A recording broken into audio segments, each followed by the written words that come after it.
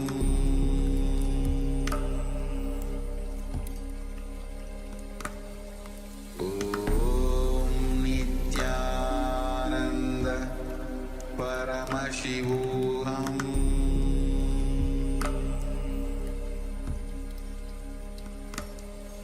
Om Nithyananda Paramashivoham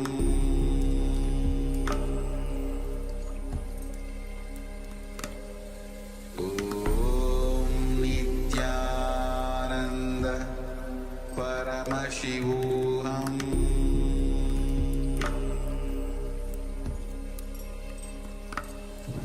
Om Nithyananda Paramashivoham Om Nithyananda Paramashivoham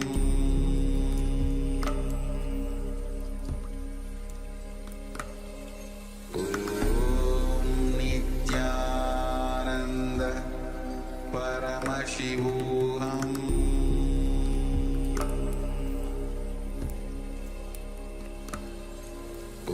Om Nithyananda Paramashivoham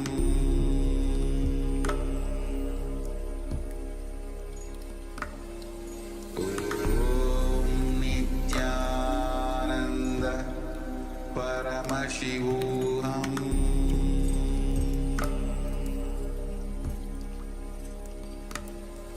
Om Nithyananda Paramashivoham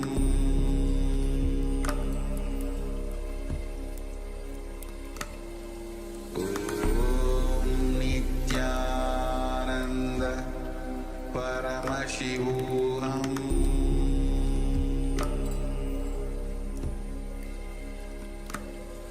Om Nithyananda Paramashivoham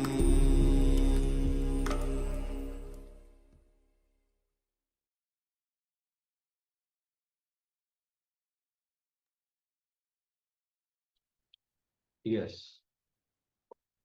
Now you will check the size of the object. What was the size before and how much it has increased. So Ma Lisa Bank, Ma Fixing Wing, John Han, please put your all the power manifestation in the chat, how much it increased.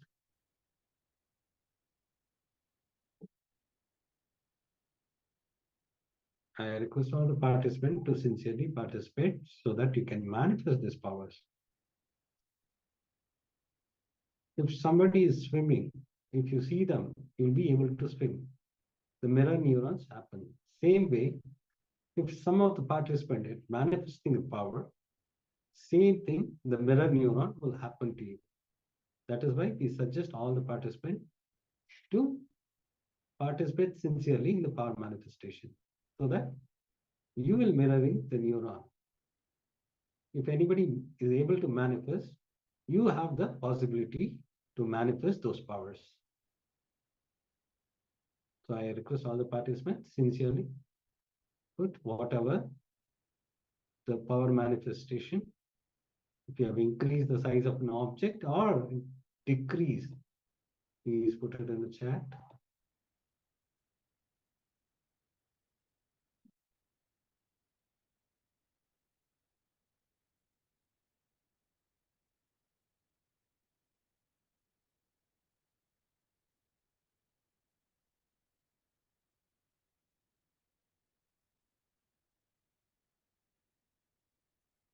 We will give you a few minutes so that you can put it in the chat.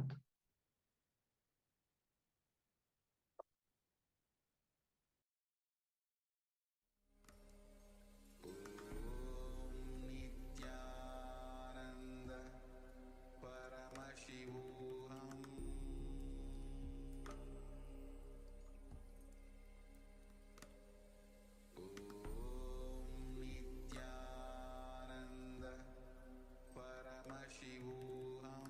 Yes, whenever you are sharing your power manifestation results, you will build that confidence. See, even if you say it doesn't look like the object has changed, even sharing that is just acknowledging that you are participating, that you are manifesting, acknowledging that you are making yourself available for Paramashiva to manifest.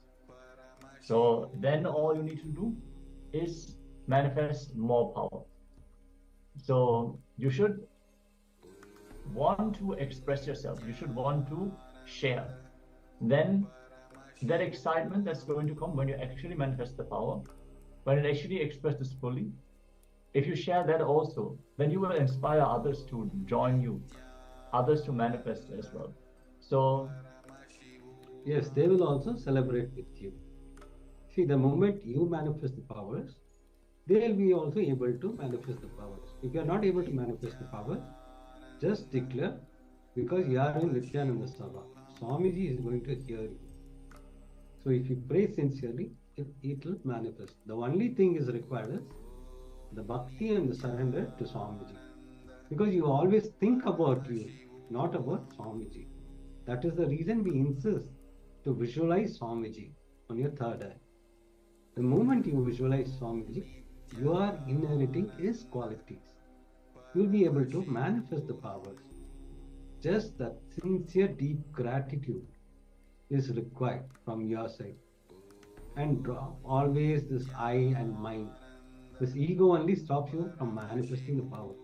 The moment you drop your ego, you will see simply you are manifesting the power. Because Swamiji is inside you, who is residing inside.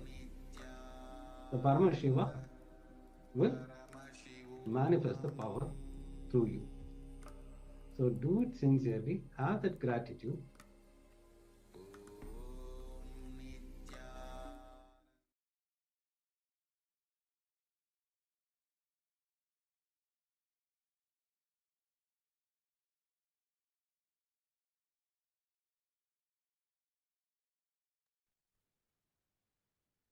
Let's enter into the next powerful session.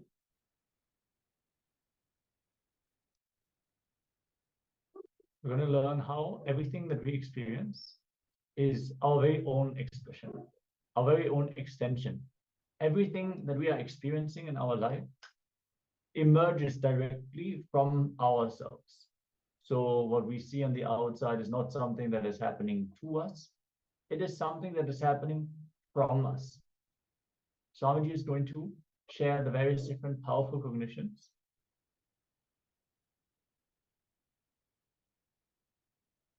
So let us learn how to play with all this, all the expressions, all the experiences we have.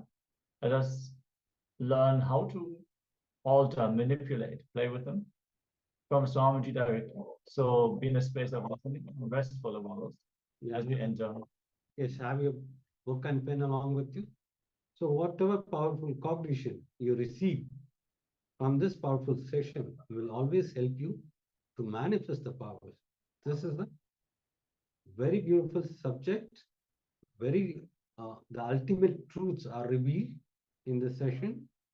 Please imbibe it. You will see that you will be literally expressing those powers.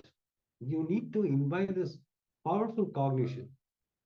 So I request all the participants to sit straight with complete awareness and with complete listening.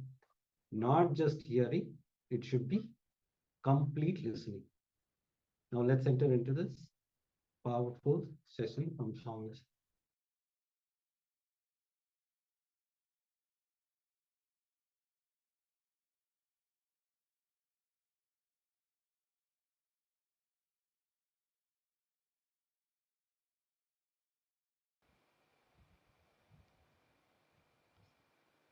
Now listen to this thought current. Everything your life is made of is your very expression. Listen, everything your life is made of is your very expression, experientially, playing with them, changing them, altering them, manipulating them is powers, siddhis. Understanding, no need to play with any of this, you are beyond, and going beyond is enlightenment. Listen now. Listen now. Now what I said is pure science.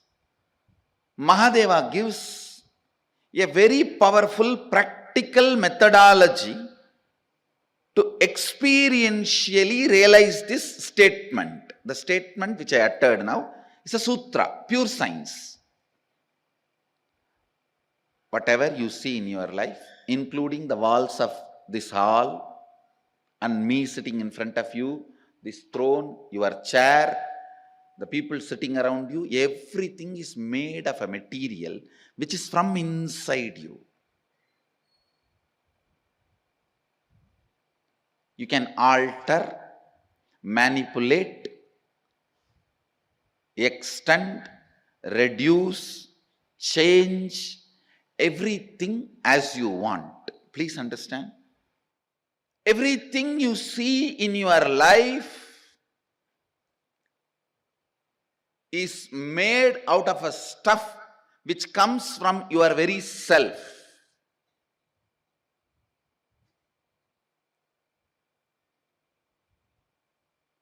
The wax, the material in which your waking state is made and your dream state is made,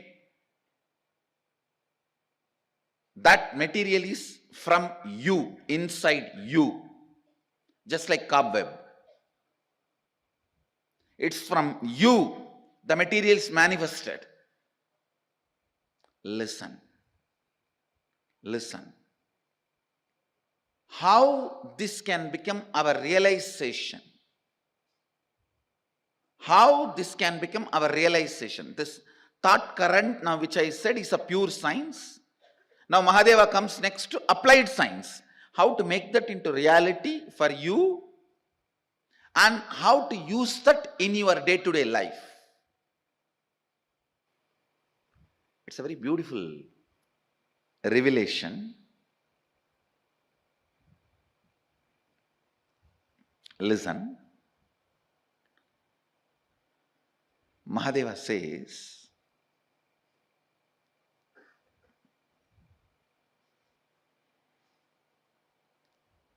early morning,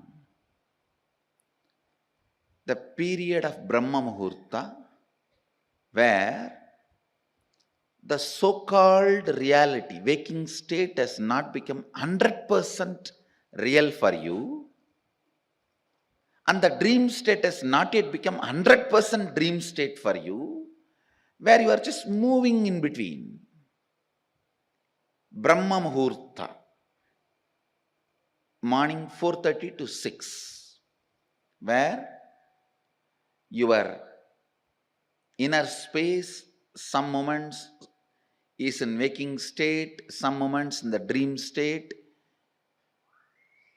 Make use of that time to infuse some ideas into your system. Listen. For example, you are feeling life around you and inside you is very poor. You are not having enough resources. You want wealth. Try to play early morning, that 4:30 to 6, infusing yourself with the idea, let me manifest wealth. Your visualization should be more towards wealth, not towards moving away from poverty. Please understand, if you say, let me move out of poverty, you will be all the time visualizing poverty. No. Move towards wealth, visualizing wealth. The first thing will happen when you consciously play with your Brahma Muhurta consciousness. That is a unique consciousness.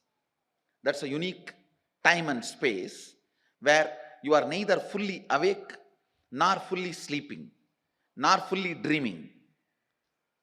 You are like a original material out of which you are made is available for alteration, transformation, manipulation.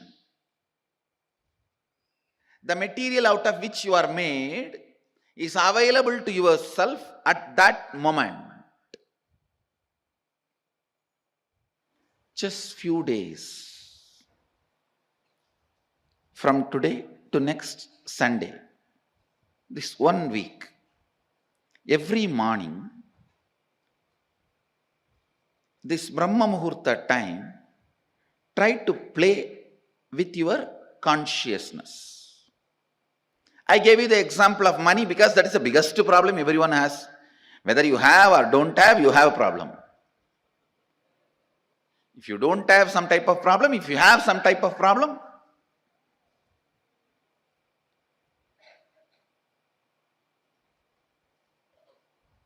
you can work on even your health. You can work on your relationships. You can work on your fulfillment, feeling alone, empty, lonely, on anything you can work. Try to visualize what you want to manifest. It will not take more than 3 or 4 days for you to realize actually you are setting the trend and thought current. You are setting the trend and thought current of what you want to express in that Brahma Muhurta time. Sleeping during that time means wasting your life. Do not entertain. Please listen. Do not entertain the thought currents which are not directly conducive for your life at those moments. Because whatever you entertain during that time will become part of you. Now play with this thought current, this Kundalini thought current. The first realization you will have is your whole life is not solid as you think. It is just liquid or semi-solid. It is liquid or semi-solid. You can manipulate it. You can manifest it. You can play around with it. Understand? Now, unfortunately, you guys have already frozen. See, after 6, you get frozen. Now, anything I tell, it takes time for it, that thought current to reach your being. But at that moment of Brahma Muhurta, anything you try to infuse into you, very easily it goes, just like a needle moves into the banana. It can just enter into your system. Meditate on this. This thought current can awaken your Kundalini. Kundalini awakening means understanding you and the stuff out of which your life is made is ultimately from you. Because of that, you can transform, manifest, manipulate, play around, do anything you want with the stuff out of which your life is made. Understand? When you work on this thought current of everything you manifest is you,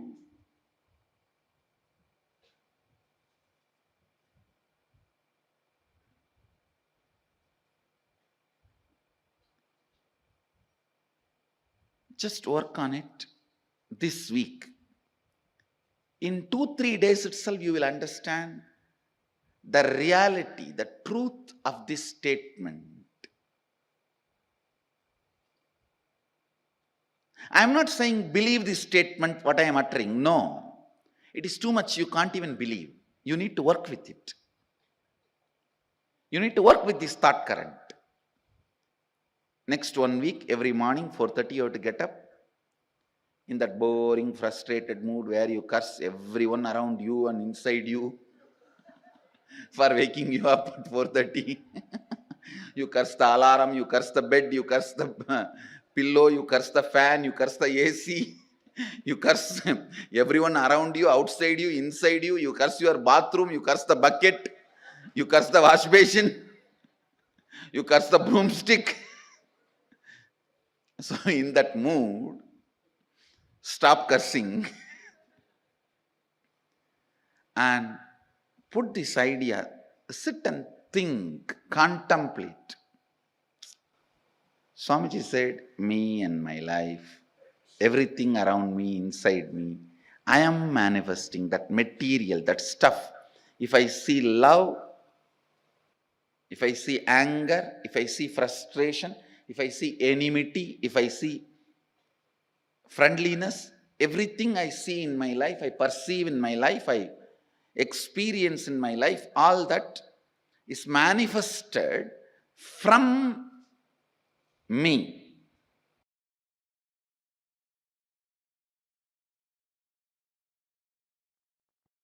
So I will enter into the second and third verse of Jnana Paddhati.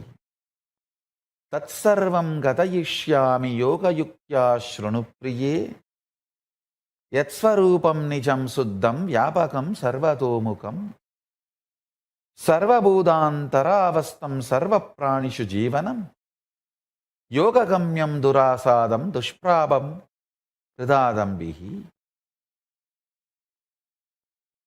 Mahadeva Paramashiva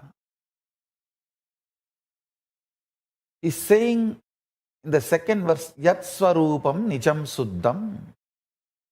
My state is real and pure. Listen.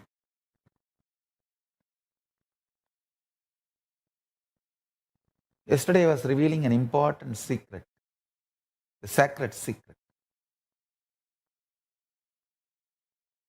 You need to decide to behave with yourself as Paramashiva.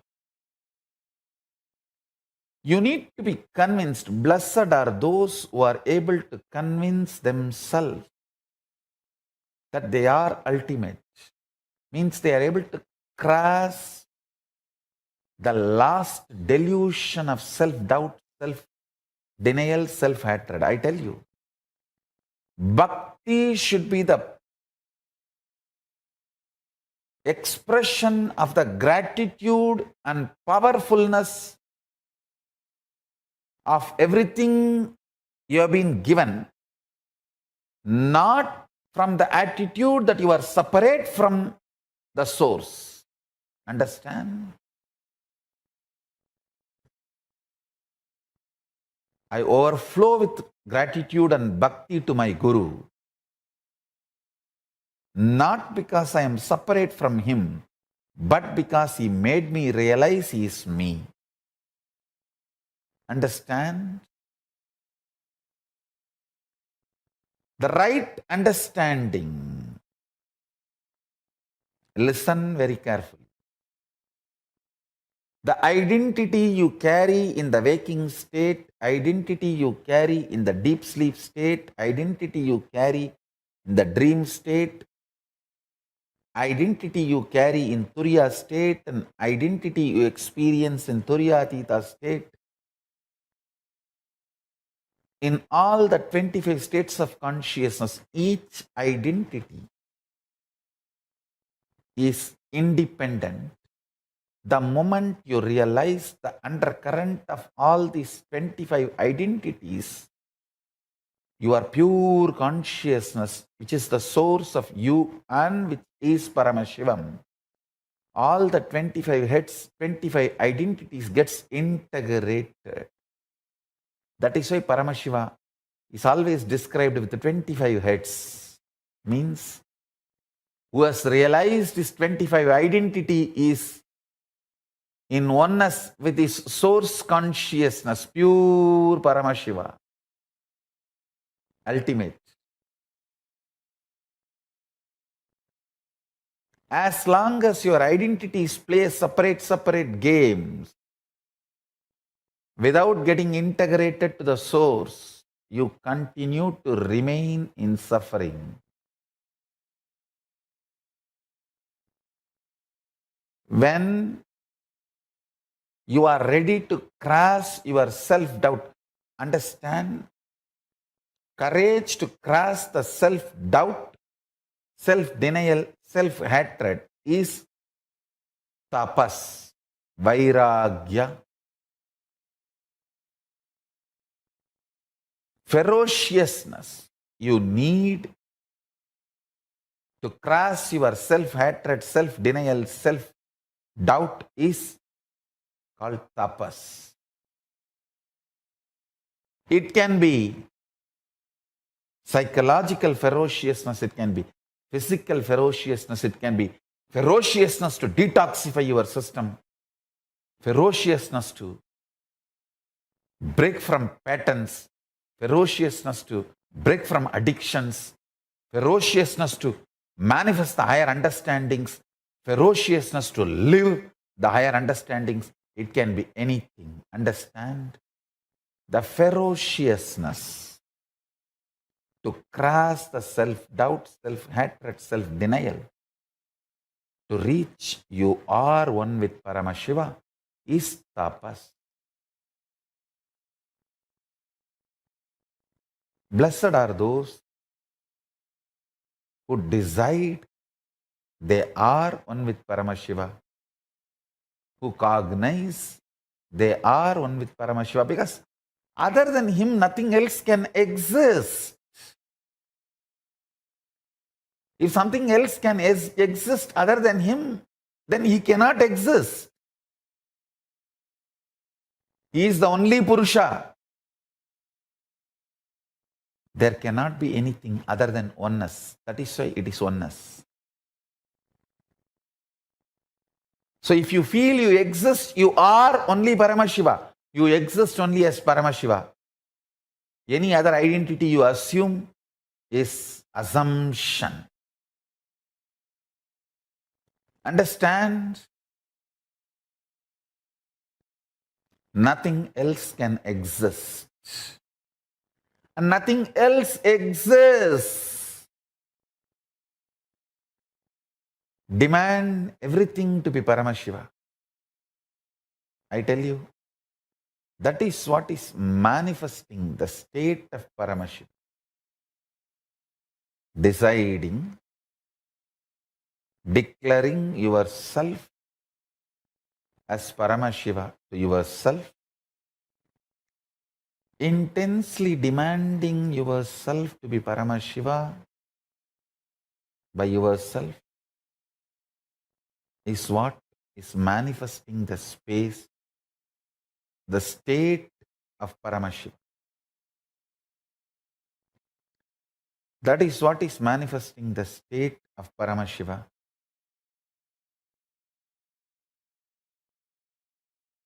I really want all the Paramashivoham participants to start practicing.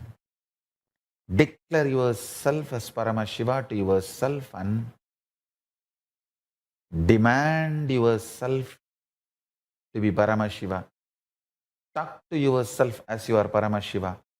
Think yourself as Paramashiva. Behave with yourself as Paramashiva. Start from today. I bless you all to achieve success. From today, behave with yourself as Paramashiva. Start manifesting the state of Paramashiva.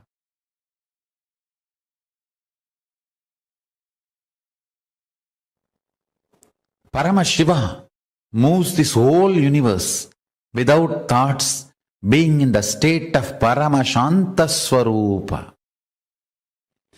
That shows thoughts are not needed to run your existence as Paramashiva manifested it.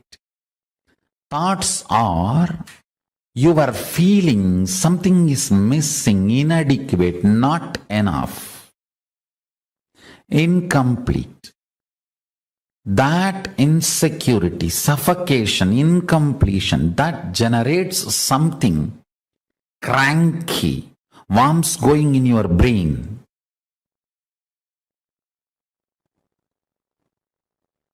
Parasites running in your intestine. That crankiness, the thoughts and thought currents generated by that crankiness is not needed to run your life. This is the most powerful, important cognition you need to cognize. Understand, Hinduism fundamentally does not believe in belief system or faith system. It very clearly explains the methodology of powerful cognition-based functioning system. I am not going to tell you, believe, you don't need thoughts to run your life. No. I am going to say, Shravana, listen, Manana, internalize, Nithyananda, start living this powerful cognition. So the powerful cognition I am giving you now, Paramashiva, running the whole universe, much, much, much more than what we are running in our life. He is running it from the space of Paramashanta Swarupa, without any thought currents, out of pure intelligence. When he can run, you can run. Decide. You will be in the space and state of Paramashiva, Paramashanta Swarupa, and live your life. You will see thoughts and thought currents become redundant. They just fall off from you.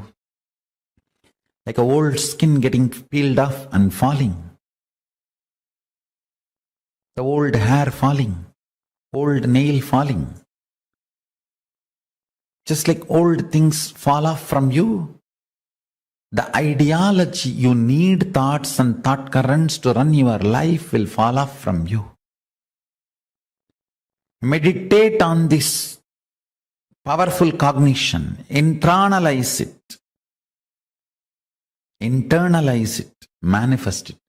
Do Shravana Manana Nididhyasana of Paramashanta Swarupa. Paramashiva, who is so big, he does not need thoughts even to run this whole universe. Even to run this whole universe, he does not need thoughts. Why do you need thoughts to run your life? Too small. Decide to be in his space by listening, internalizing and manifesting this powerful cognition in your inner space.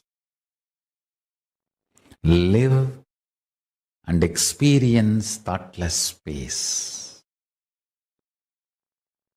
There is a space below your heart center, above the navel center, Anandagandha chakra, where all the 21 chakras, above 7, middle 7, below 7, all the 21 chakras merge in.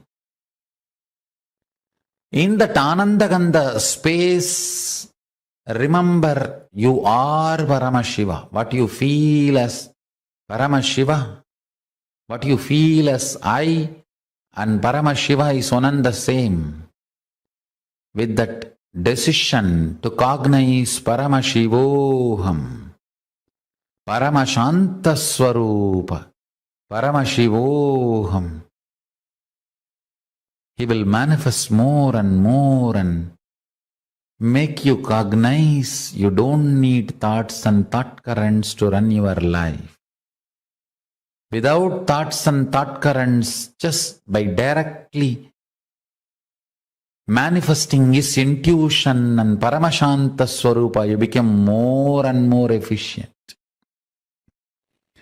more and more energetic, more and more alive, more and more spiritual, more and more strong, more and more enlightened. Your breathing and his breathing is one and the same. Please understand, this is the real good news he wants to tell you. If you are breathing, he is breathing inside you. Your breathing touches his breathing and comes back. Every time when you are inhaling, goes in and turns to come out, it touches his breathing and then comes out. So where your inhaling breath takes a turn as exhaling breath, that is where he is residing, he is available to you. His breathing and your breathing connects, only then takes a turn. That space is Paramashanta Swarupa.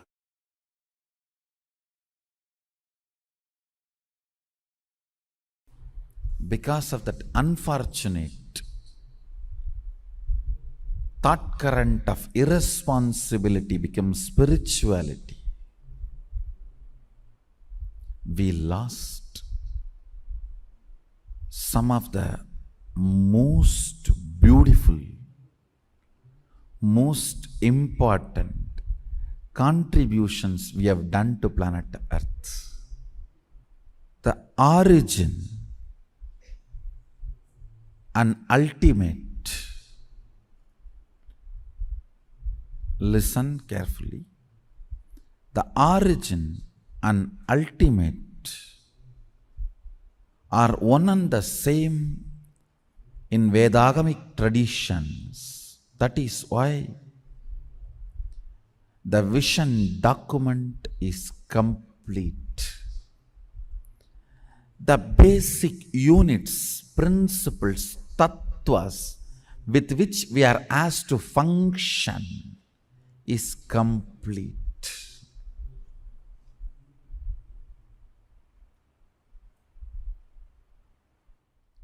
Integrity is a tattva to measure your expression.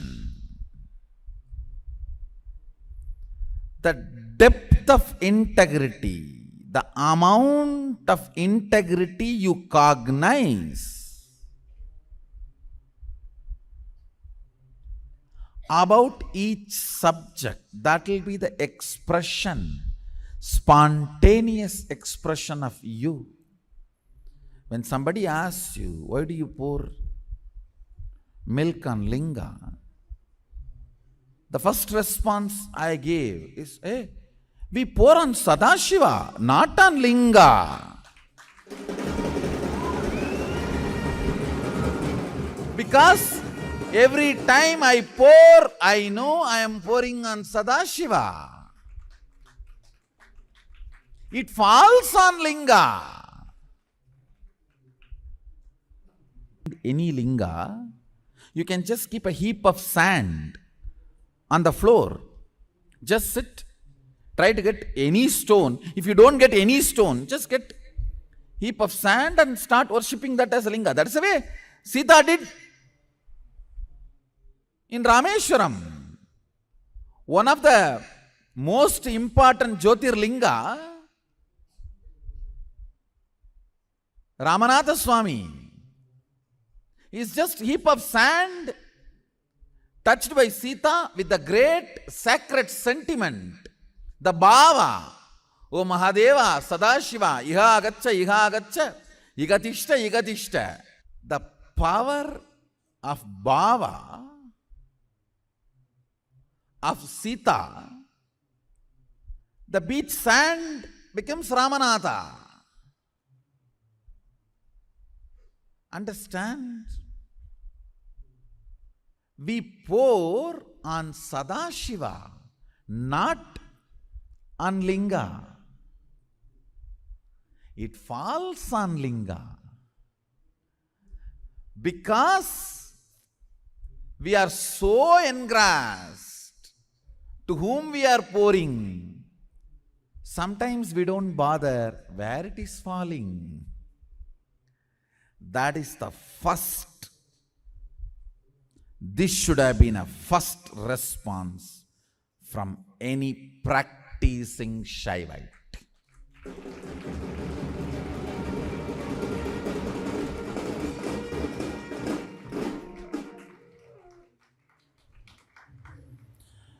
If you are integrated to your logic, naturally you will say, oh,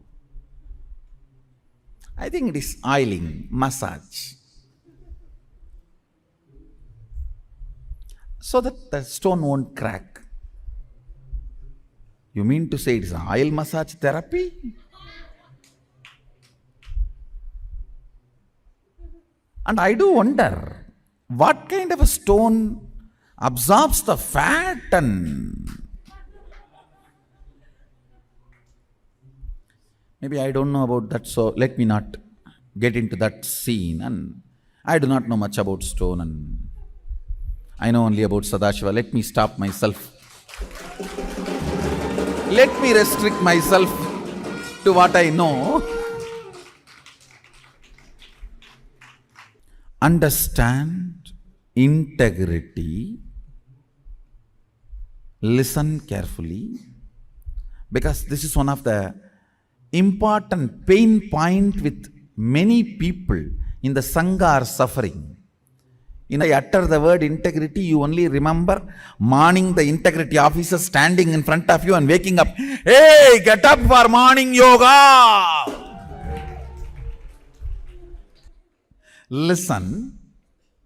Now you need to understand that principle. Integrity is basically the unit with which our expression is measured. See, your source, consciousness, when it starts operating using this body and mind, it always gets integrated to something. Even if you don't want to get up, come to morning yoga, you are highly integrated to Nidra Devi. Means sleep. You are highly integrated to your bed. And you are highly integrated to your tiredness. Understand? Then don't blame. Whole day I am feeling bored and depressed and tired. That is what you are integrated in the early morning. Understand? When the sun rises, to what you are integrated, you will be integrated to that till the sun sets. When the sun sets, to what you are integrated, you will be integrated to that till again sun rises. Understand? It's a basic principle of life. So when sun rises, to what you are integrated matters, because that is the time the commands are given to your body about the whole day which you are supposed to do. The plans are delivered to your system. If your plan is turning this side and pulling the blanket,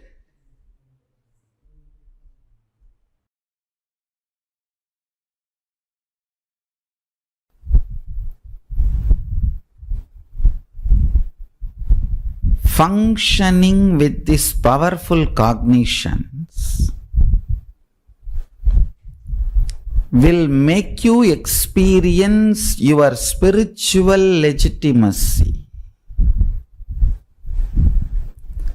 It will make you understand the best, most superconscious way to exist and relate. Understand? The most superconscious way to exist and relate. The fundamental principles, fundamental superconscious way to exist and to relate with other humans, relate with the society, relate with the humanity, relate with money. See, from the superconscious existence, with the most powerful cognition, you are Paramashiva. If you relate with money, you will bring economical legitimacy to your identity. Poverty is nothing but economical illegitimacy to your identity. If you build the spiritual identity, right identity, you will manifest economical legitimacy, means wealth. You having wealth just because of your right identity is economical legitimacy for you. You having social success because of your powerful cognitions is social legitimacy for you. Because of your powerful cognitions,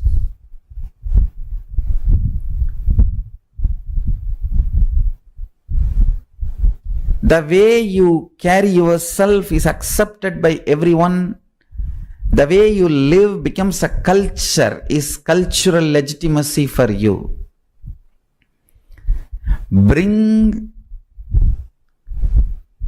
powerful cognitions in your life, through that bring spiritual legitimacy to your existence, to your identity.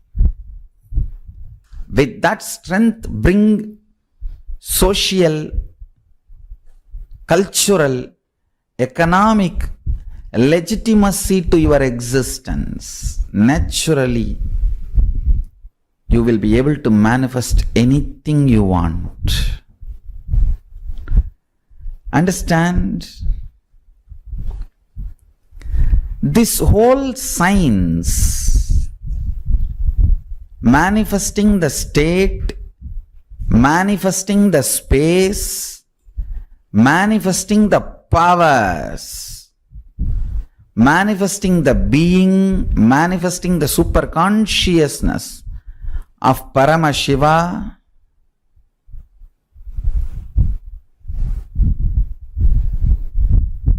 listen. If you bring spiritual, social, cultural legitimacy to you, you will understand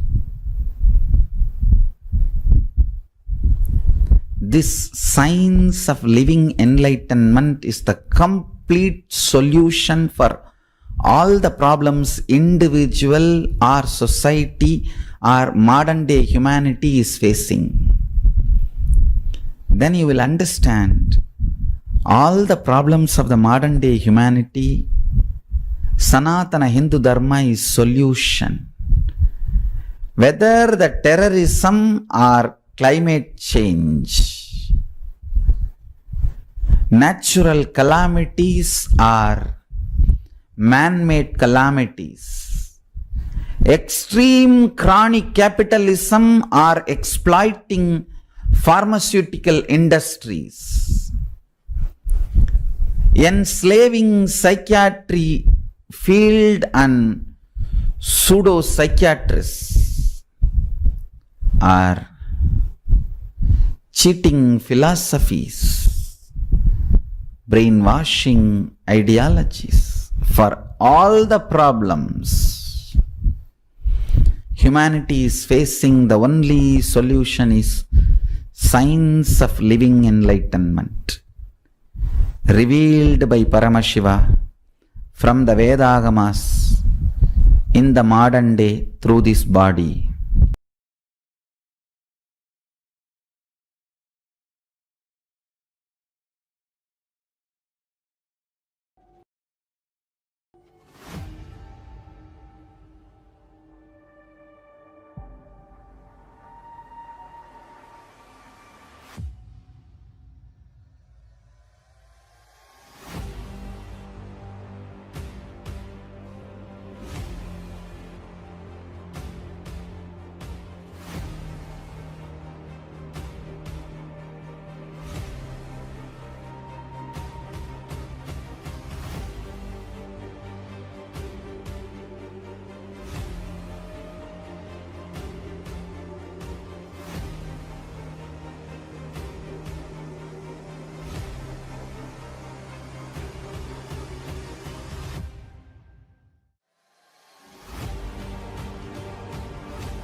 Today is the best day.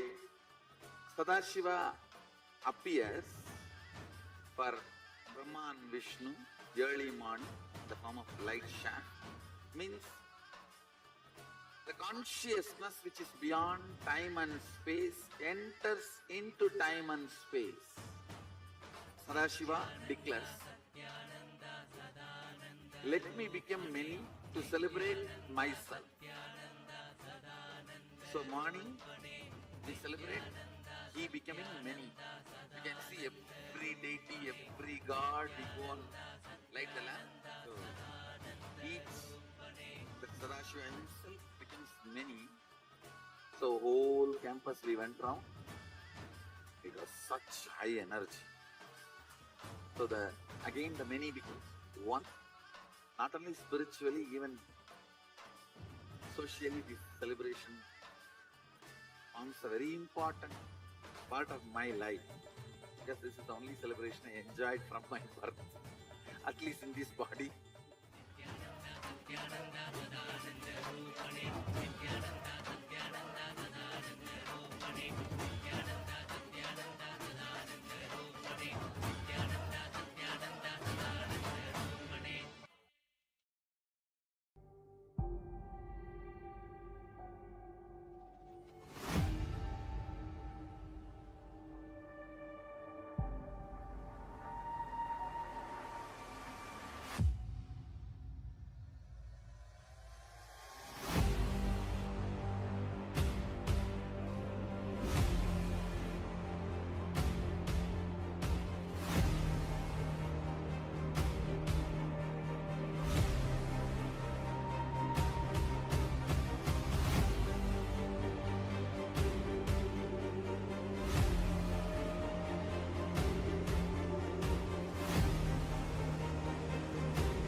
Today is the best day. Sadashiva. Yes. After this powerful session, where Swamiji revealed most powerful cognition, we will enter into the next internalization exercise.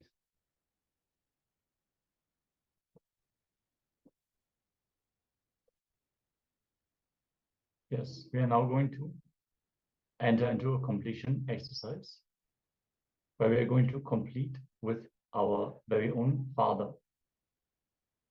So this is one of the very powerful exercises, one of the very important exercises, because mother and father are the two first personification of the feminine and masculine energy in our life, the first role model that we build our identity on, and based on which we build our ideas about how a man should behave, how a woman should be behaving, and how they should be. So let us enter into this exercise very sincerely, requesting all participants here in the Zoom to come on camera. Chitsin Weng Aya Ma Li Si Wang Wa Ma Wei Wen Mei. If you could come on camera and join us for this exercise.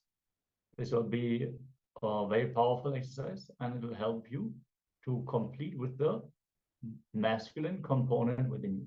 So let us take this sincerely and manifest all the benefits of this completion. Yes. This is a very powerful completion. If you understand this completion, you will have a breakthrough in all your relationship. All your relationship matters what you perceive in your world and what was actually in the world, the world. So now you are going to describe the relationship you have with your father. So this is all about relationship you have with your father. Go back in life and describe all the incident when you start judging him, having incompletion with him. So this is the pattern actually you are carrying. Many of the things is from your father and mother. Because from childhood, you are seeing your father and mother. That is how you imbibe these qualities and the problems and incompletion. All it starts from the closed one whom you are related. And mother and father is the closed one from the childhood. You started living with them. So you are going to describe this relationship you have with your father. Go back in life and describe all the incident when you started judging him, having incompletion with him. Describe detailing what actually happened, what he actually said or did, which is the word. Understand? What actually happened, what he actually said or did, which is the word, and how you experience it. See, the what your father said something, it would be different, but actually what you perceive is completely different. So with this mature understanding, you are going to describe what actually happened, because the understanding at that time was completely different. The way you cognize yourself and what actually the incident happened is two different components. So now you are going to pen down what actually happened in the world and how you experience it, which in my world. So please pen down so that we can enter into the session. I request all the participants do it sincerely, because this incompletion only you carry with many of your relationships. Either it might be a friend, it might be your boss.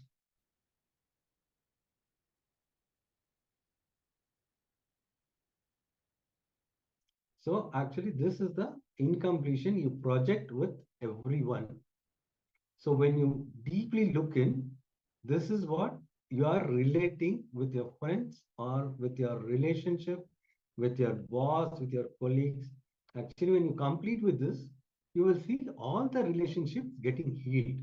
And the way you respond to others also will change. This is a very important completion.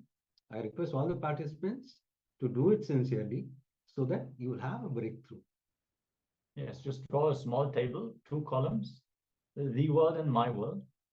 Under the world, you write exactly what happened without any perception, without any conclusion, any emotional interpretation.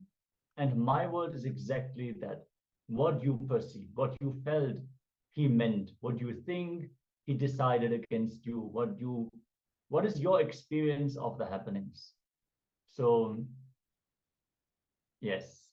So your father might have slapped you, and you felt, yes, he hates me, he wants me to be sad, he wants to torture me and all that.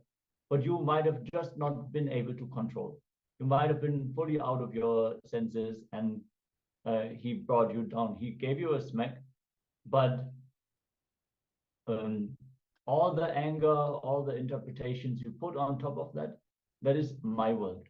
The world is very binary, very plain. There is no room for interpretation. It is the simple happening. So describe both and see how much you are adding onto it, how much you are telling a story based on what you want to believe, how you want to frame the situation. And if you really look in, the story is actually what leads to the suffering. If you can see the situation as it happened, you will see it, okay, this is what happened. And that's all. There's no aftermath. Okay, so if you have any questions about the exercise, let us know. We will happily help you out. Because if you see this, same thing you'll be projecting with your boss. Because this is how you created the pattern with your father. And that is why you also, the same thing repeats again and again until you have a breakthrough, until you complete. This incident will keep on happening in your life in some or the other way, because this pattern was created by you and you are suffering and you need to have a breakthrough. So do it sincerely. You will see the moment you heal the relationship with your father, you will see you have the good relationship with your boss. So go back in life and describe all the incident when you started judging him, having incompletion with him.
Yes.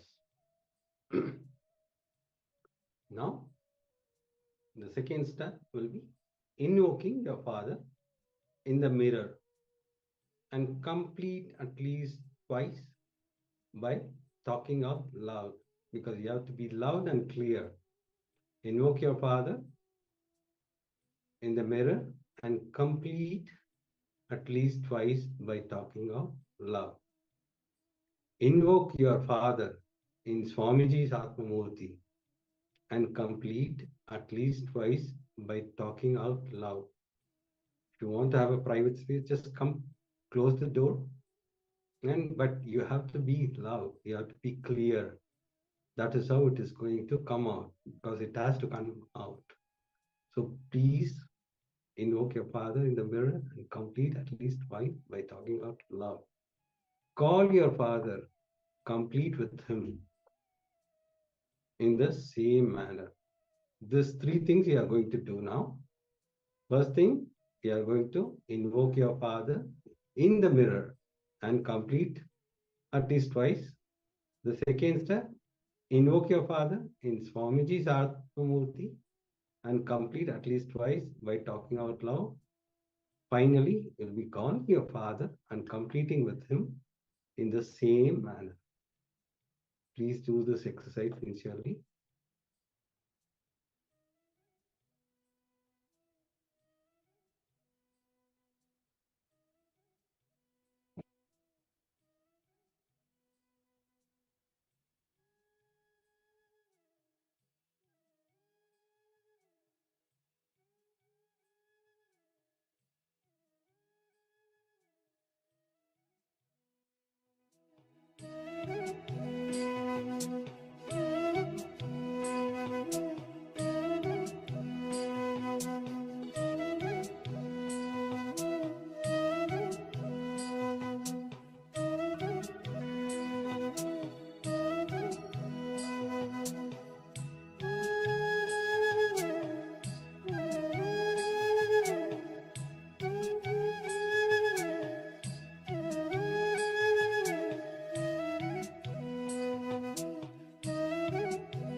Yes. So once you complete, you finished your completion.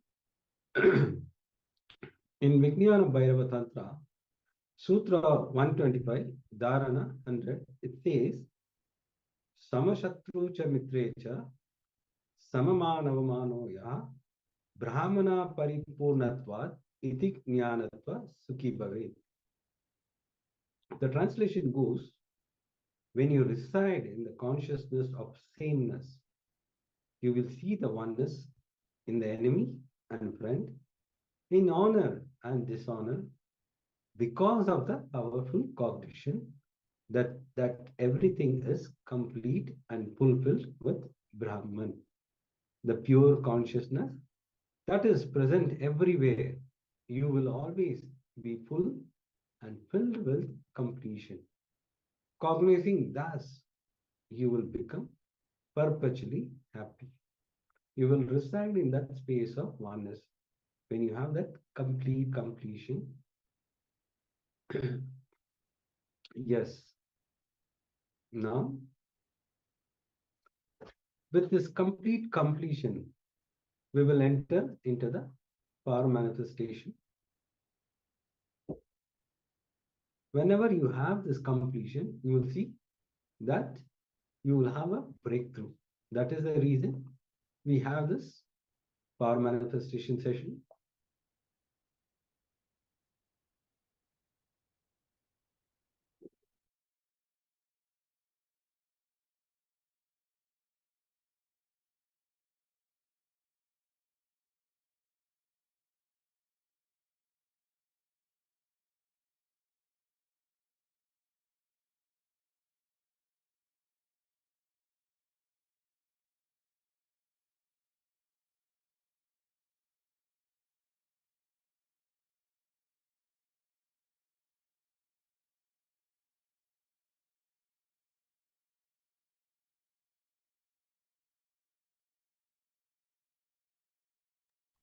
Today we're manifesting the powers of the Ashtamaha Shaktis, the 8 great powers.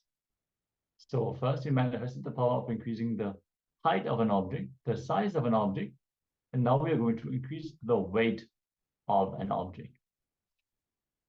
So pick one object you want to manifest this power with and measure the weight of that object. You can even manifest this power with your own body. So if you don't have like a kitchen scale, if you have a body weight scale, you can change the weight of your own body as well. Yes. Now, we will enter into the extraordinary power of third eye, increasing the weight of an object, or you can increase your own weight if you have a weighing scale. So sit straight, internalize that Paramashiva himself has come in the form of Bhagavan Sri Nithyananda Paramashivoham. Visualize with Swamiji through the third eye. Intensely vibrate with this Mahavakya. Om Nithyananda Paramashivoham. Om Nithyananda Paramashivoham. Om Nithyananda Paramashivoham. Through the power of third eye, you are going to increase the weight. Intensely keep chanting the Mahavakya as we enter into the power manifestation.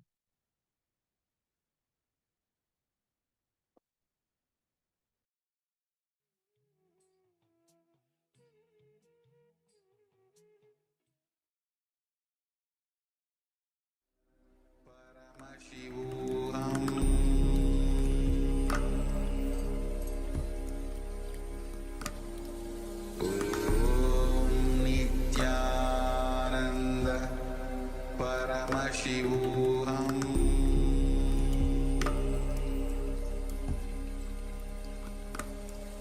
Om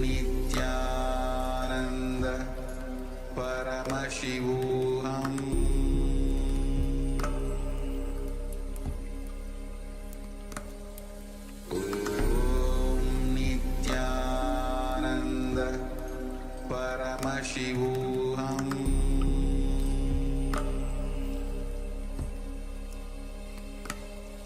Om Nithyananda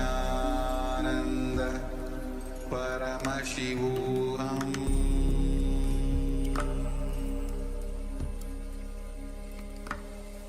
Om Nithyananda Paramashivoham Paramashivoham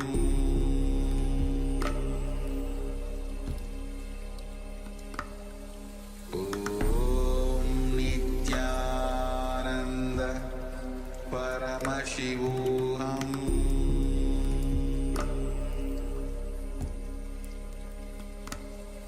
Om Nithyananda Paramashivoham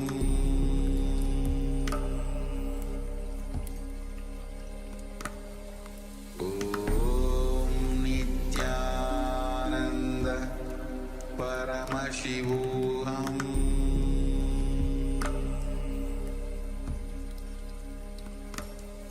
Om Nithyananda Paramashivoham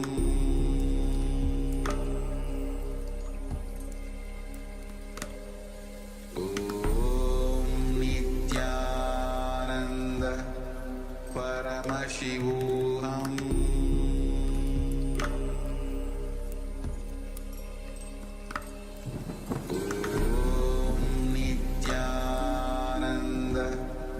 Paramashivoham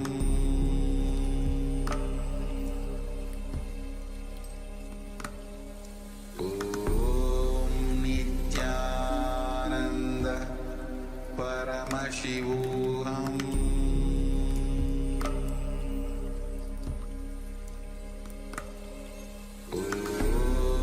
Nithyananda Paramashivoham Om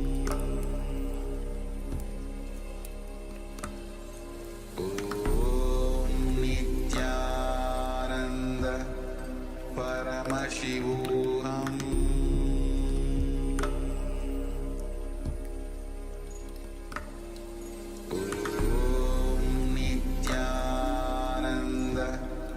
Paramashivoham Om Nithyananda Paramashivoham Om Nithyananda Paramashivoham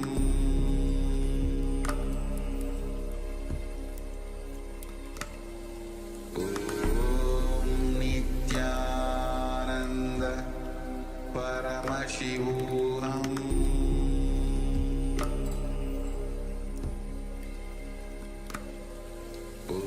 Om Nithyananda Paramashivoham Om Nithyananda Paramashivoham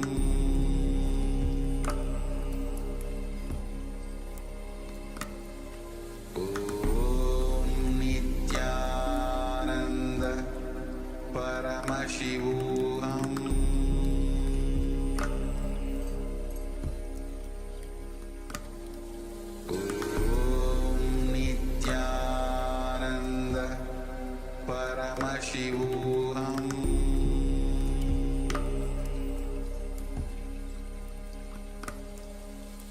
Om Nithyananda Paramashivoham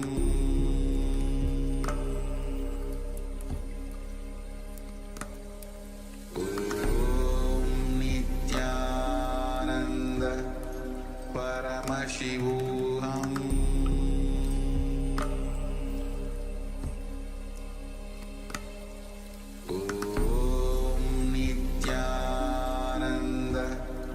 Paramashivoham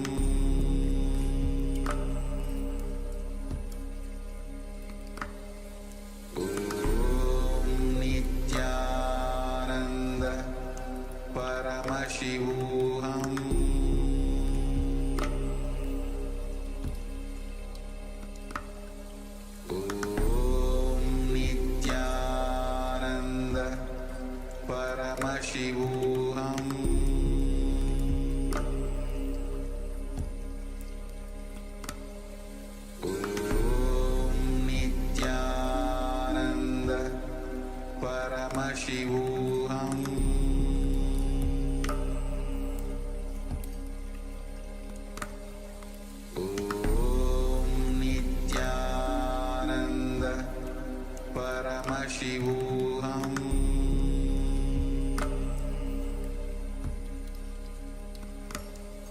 Om Nithyananda Paramashivoham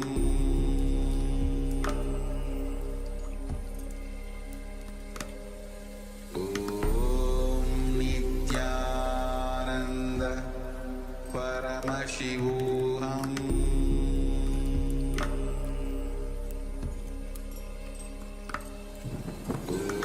Om Nithyananda Paramashivoham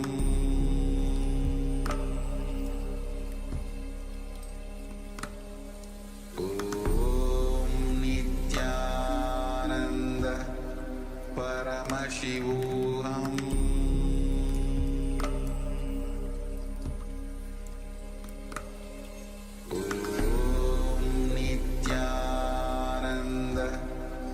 Paramashivoham Paramashivoham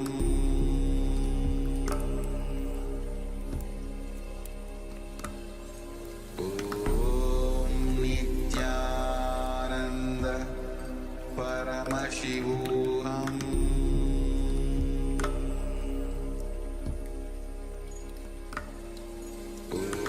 Om Nithyananda Paramashivoham Paramashivoham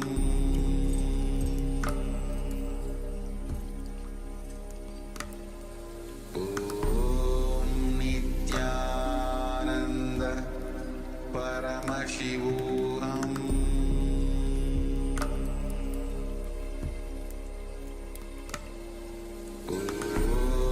Nithyananda Paramashivoham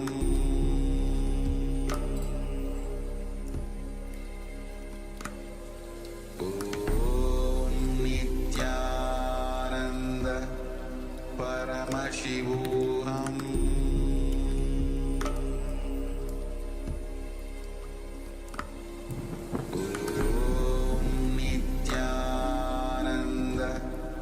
Paramashivoham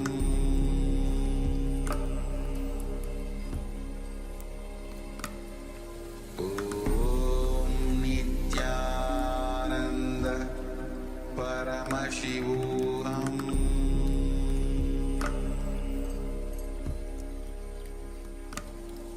Om Nithyananda Paramashivoham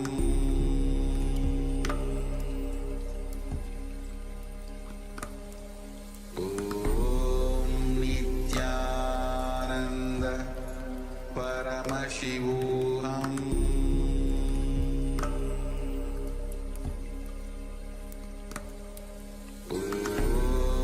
Nithyananda Paramashivoham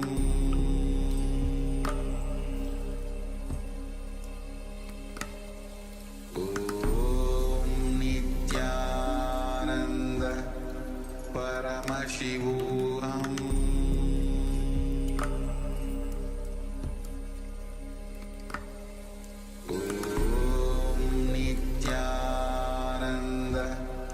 Paramashivoham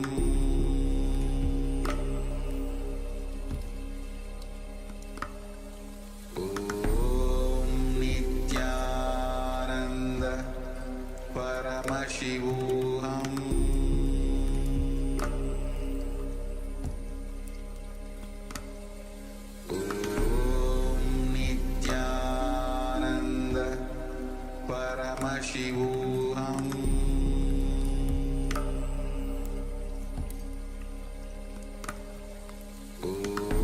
Om Nithyananda Paramashivoham Paramashivoham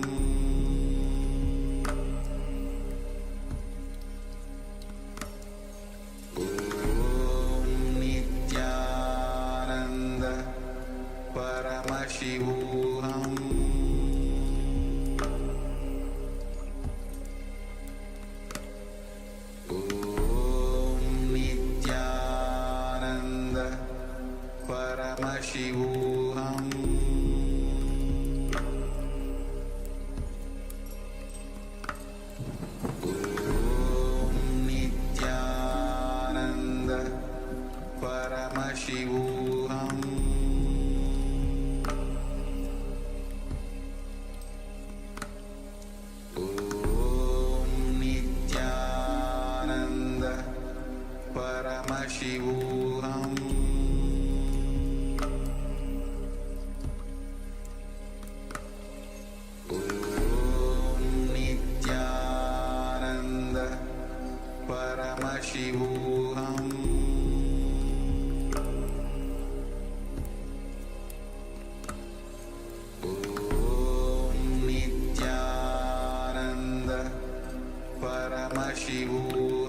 Paramashivoham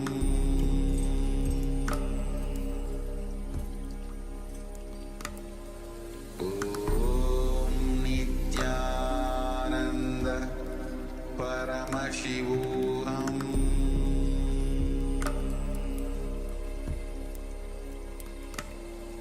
Om Nithyananda Paramashivoham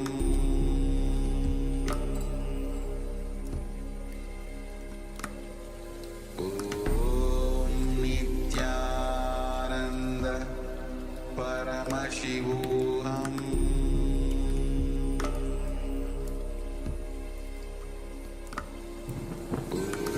Om Nithyananda Paramashivoham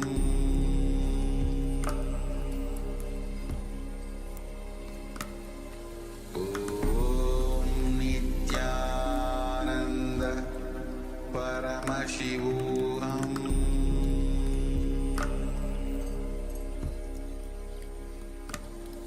Om Nithyananda Paramashivoham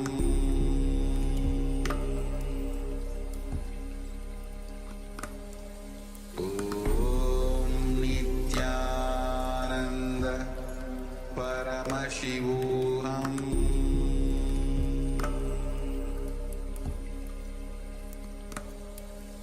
Om Nithyananda Paramashivoham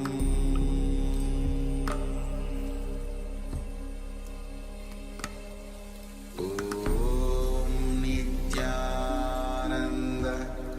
Paramashivoham Om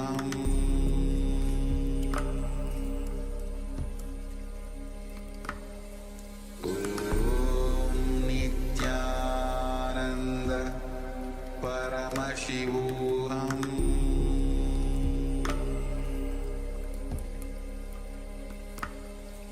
Om Nithyananda Paramashivoham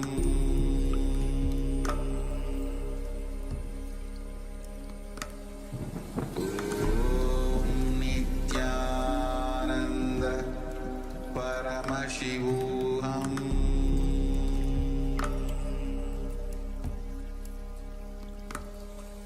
Om Nithyananda Paramashivoham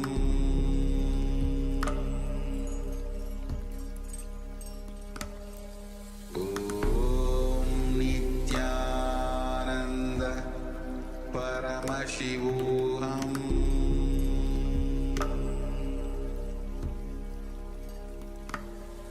Om Nithyananda Paramashivoham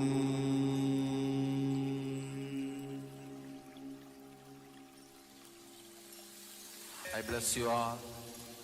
Let you all open all your three eyes.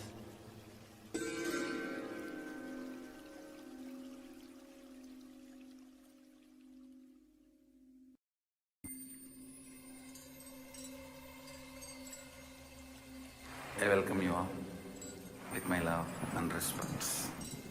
Let you all open all your three eyes. Om Nithyananda Paramashivoham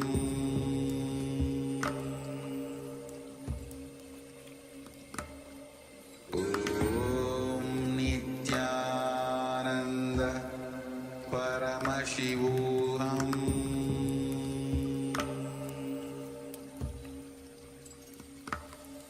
Om Nithyananda Paramashivoham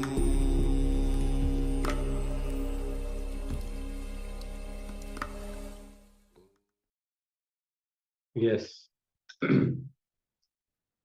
Now, I request all the participants, you can check the weight of an object. If you have taken weight of yourself, you can check, go and check on the weighing scale, what is the weight of yours. And whatever, whether it is increased or decreased, You can put it in the chat. The moment the powerful cognition enters into you, it manifests as powers. So I request all the participants to do it sincerely, all the completion. You will see you'll be able to manifest these powers. Don't take it for granted. These are all most powerful cognition Swamiji has given to us, which helps us to manifest these powers. Ma when we ma quiz in wing. Please switch on your cameras.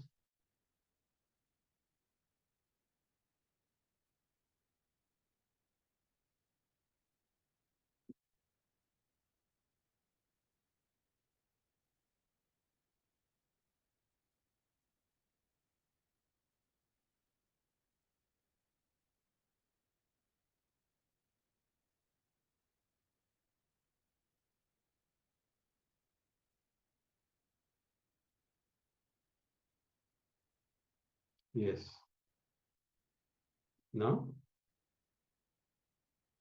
let us enter into the powerful satsang song, Swamiji. I request all the participants to have the book and pen along with you, so that depend on all the powerful cognition received during the session. This will also help you to manifest the powers. The more and more you imbibe the powerful cognition, the more and more you'll be able to manifest these powers. Yes, we're going to first enter into a meditation. We're going to meditate on the light within. So let's all settle down, sit in a calm and quiet space. Maybe close your door, close your windows. If there's any noise outside, as Swamiji is going to guide all of you. Yes. Now, let us enter into the session.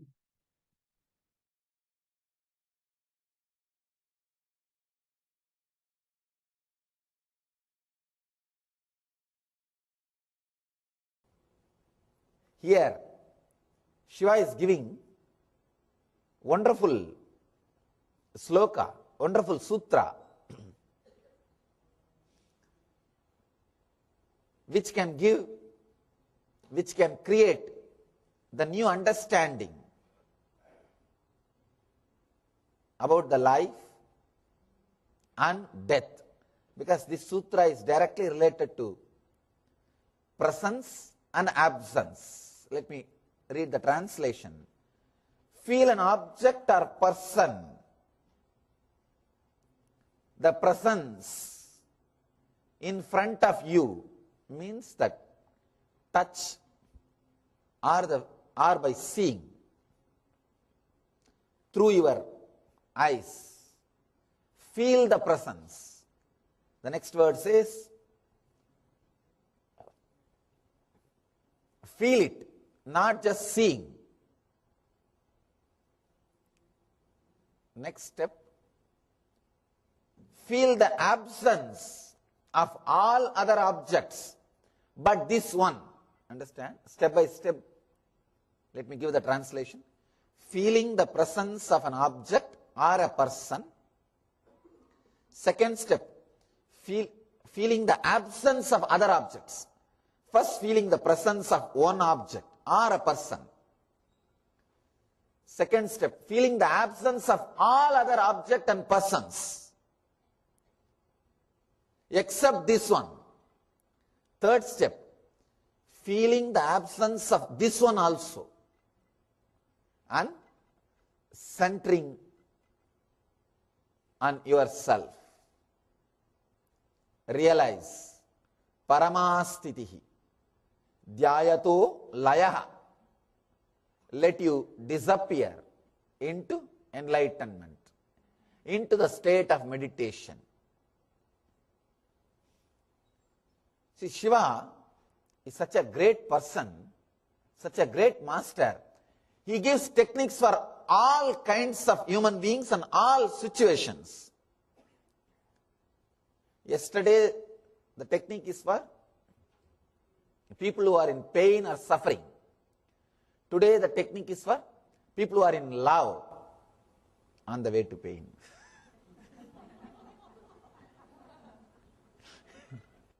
He says, first feel an object or that person before you. Understand? Just to see, if you see through two eyes, it is enough.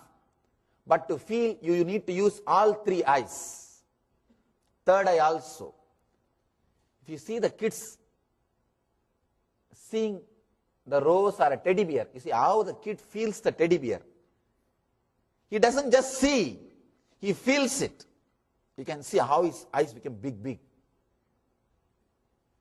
Almost he feels connected to the teddy bear. He feels completely connected. If you try to take it away, you will see the fun. You will see the drama he creates. He feels that the toy is just part of him. So you need to feel that close with some object or that person. It will happen only when your third eye opens, means only when your logic is absent. You can see when you are in love with somebody, when you are in love with some object, your eyes will be bright when you look at that person. Practically your whole being will be looking through your eyes. Through your eyes. You will feel it. First sit with that person or the object, just feel it. Feel that object or the person through your whole being, through the whole body, through the whole energy. Just feel. Just be completely lost. Feel only that object or that person. Second thing, important thing, feel the absence of all other objects and persons but this one.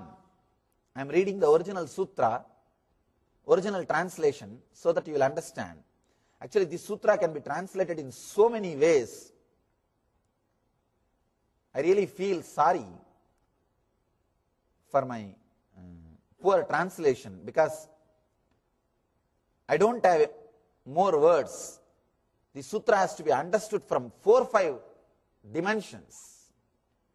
Because this can give you the basic truths of the falling in love with a master or falling in love with some god or a deity. The sutra will give you the basic technique, how that helps you towards enlightenment. When you deeply feel connected to a master, when you deeply feel connected to a deity, to a god, to a statue, what happens in you, how it leads you towards enlightenment, is beautifully described in this sutra. Understand? People ask me, Swamiji, if I have fallen in love with a girl or a man, can this technique help me? It will. Because whenever you are in love with somebody, the other person will look like a god. He will be God for you. Understand? I always tell people come and ask me, Swamiji, I feel you are God. I tell them, this mood or experience will be there as long as you feel connected or you are in love. As long as you are feeling connected or you are in love. When you are in love with somebody, not only with me, with a master, with anybody, when you are in love, the other person will appear like a god. He will be fulfillment of your being. God means what? Your fulfillment. Your fulfillment is what we call God. What you feel as your fulfillment is your God, Ishta Devata. That is your chosen ideal. When you are in love with the master, he appears as God. He will be God. I always tell people, when you are in love with me, not only I will appear as God, you will see all miracles which God will do will be happening through me. But when that love or feeling connected goes away, when you don't have that, you will not see any miracle through me. Even if you see, you will take it for granted. It is feeling deeply connected or love that gives you the experience, glimpse of God through other, and it just gives you inside you. It's a big science. First, you fall in love with that object or a person.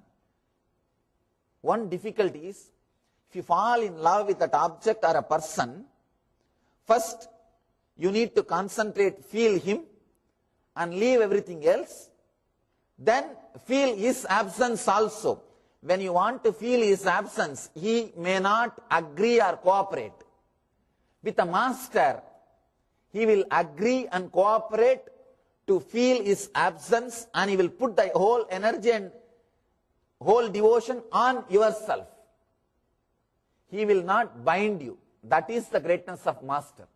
That is the greatness of falling in love with the master. See, when you fall in love with an ordinary object or an ordinary person also, this technique can help you.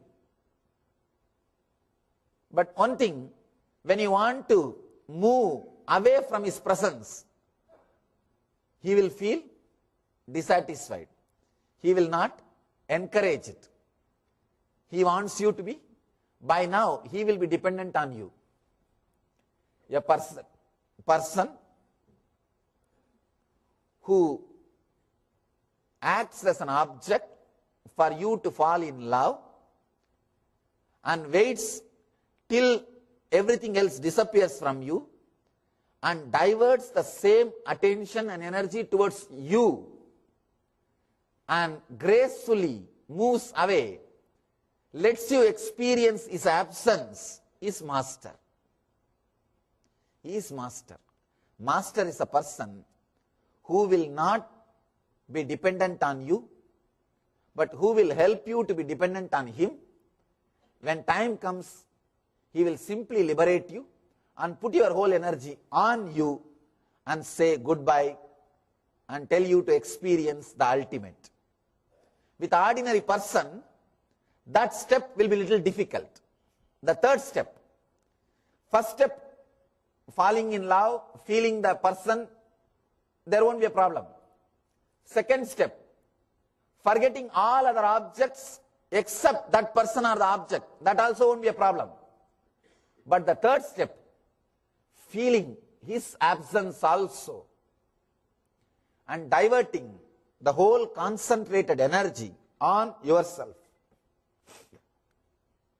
Dhyayato layaha means merging into meditation itself without an object for meditation. At that spot, an ordinary person will not be able to let go. He will create a comfort zone between you and him and encourage you to be in that same comfort zone. Will not allow you to go beyond him. That is where the problem will start. Of course, when that problem comes, let us face that. Just because that problem may come, it is not that we should not start our steps at all. When it comes, let us find the solution. Let us start the work. Let us start the great work of working towards the enlightenment. 3 steps. Feel an object before you, not just seeing, feeling. Means completely lost.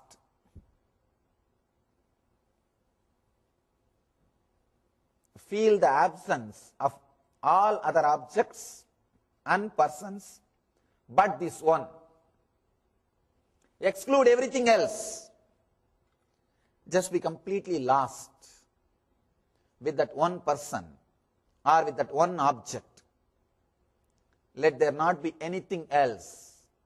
Exclude. Third step, when you really feel that there is no object, suddenly after some time, you feel, oh God, I was sitting here with Swamiji for 3 hours. And suddenly after the lecture you wake up, not from sleep. You think, oh God, there are so many people around me. Or suddenly you see, when did you come and sit? You ask the next person. And you ask the person, when did you come and sit? I did not even notice. If that happens, means you are excluded. You achieved the state of excluding everything else. Then you need to go to the third step. Means now unclutch from master also. Feel his absence also. Then leaving aside the object feeling and the absence feeling, realize. Object feeling means the presence. Absence feeling means absence. Leaving aside both, realize. Dhyayato layaha. Hritaye layante. Dhyayato layaha. Means now let you realize, let you disappear just in yourself. This sutra, if it is understood, it will give you the basic signs of devotion, basic signs of falling in connection or in deep devotion with a master, or even feeling connected to a deity, to a murti. See, in Ramakrishna's case, he was so connected to the Kali murti, he felt that murti was alive. Just now, few months ago, I went and saw that murti. When I saw that, it was such a overflowing, such a fulfilled feeling. Just a 3 feet stone can give enlightenment. See the amazing thing. It's not more than 3 feet murti, just 3 feet murti. Black stone. It can give enlightenment. He was so strongly connected. First the feeling of the object happened, then the exclusion, means leaving all other objects, that also happened. He used to sit in front of that murti for hours. If he starts doing arti, people will start moving away because he won't end. If some people start speaking, you don't know when they will end. If he starts doing arati, you don't know when he will end. People will start going away. Second step also happened. The third step happened when he became enlightened. Third step means feeling the absence, means leaving even that form happened to him. Only then he became enlightened. Because when Totaburi came, his guru, enlightened master came, he said, I will initiate you. Ramakrishna said, yes, you initiate me. Totaburi said, now concentrate on the Agnya. He gave a technique. And put your whole energy on yourself. Ramakrishna said, no. The moment I close my eyes, I see Devi. My Devi, I feel her presence. Totaburi says, that is nice. You have come to the second step. Nothing wrong. But now you need to go to the third step. Go beyond the form. Cut that murti. Cut that form. Ramakrishna says, what? How can I? I cherish this form. Throughout my life, I worshipped this form, respected, felt so deeply connected. How can I cut this form? Totaburi says, no, unless you cut, you won't experience the next step. Then finally Ramakrishna agrees. And he says, I visualized my knowledge as the sword and cut the form of Devi, means disconnected myself, felt the absence, ready to divert myself to my center. See, directly you can't connect yourself with your center. First you need to use the outer object, presence, then absence, then you will be enlightened. Then Ramakrishna says, the moment I cut that form, destroyed that form, suddenly something opened in me. I am lost in samadhi, enlightenment. That moment he became enlightened. Understand, feel an object, even ordinary relationship, falling in love can raise you to enlightenment. With this one technique, feel that object or the person intensely, exclude everything else.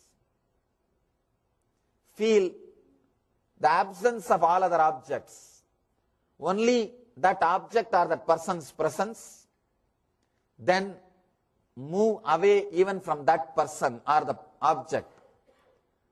Feel the presence, feel the absence.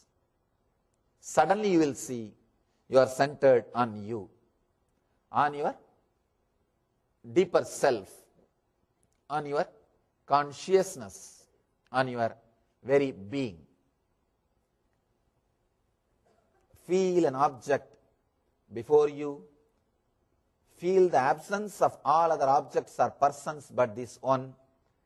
Then leaving aside the object feeling and the absence feeling, realize dhyayanto layaha. Let you relax, let you disappear, let you merge into the state of meditation or enlightenment. Try this technique. This you can do only with some person or object, so you won't be able to do now. First of all, we can't disclose with whom we are in love or with what object we are in love. It is such a personal, intimate thing. You can do it only alone with your private space. In your private space, try, if you are in love with some object or the person, try this technique. First feel the presence of that person, feel the absence of all other objects, then feel the absence of that person also, and let you get centered on the eternal bliss.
anything in the outer world can be achieved when you work for it. Wealth, if you work for it, you will get it. Relationships, if you work for it, you will get it. But in the inner world, anything you want, you have to work from it. If you want to have Advaitic experience, you have to work from the Advaitic space.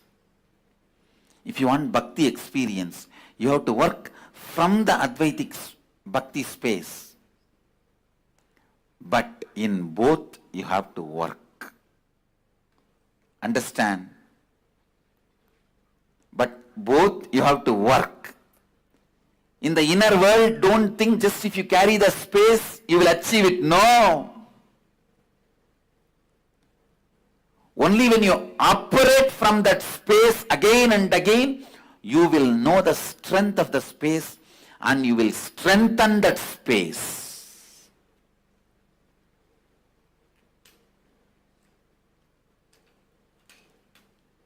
So today, less words, more contemplation. Less words, more contemplation. More manana. I wanted all of you to contemplate on this one truth. Please listen. Contemplate on this one truth.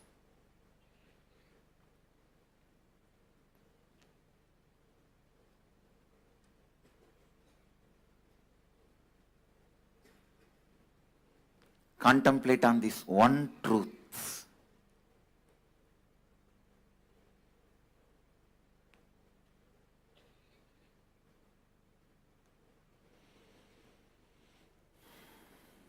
Anything you want in the outer world, you have to work for it. Anything you want in the inner world, you have to work from it. If you want living Advaita in the inner space, you have to continuously be active, alive, work from the space of Advaita.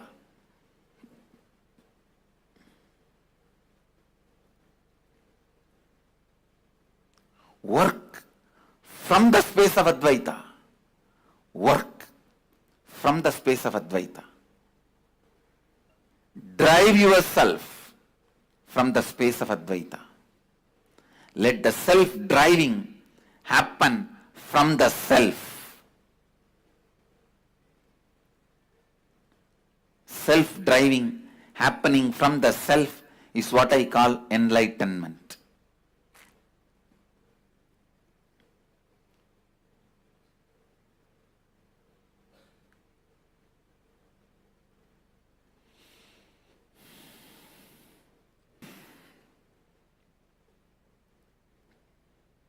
Self-drive happening from the self is what is enlightenment.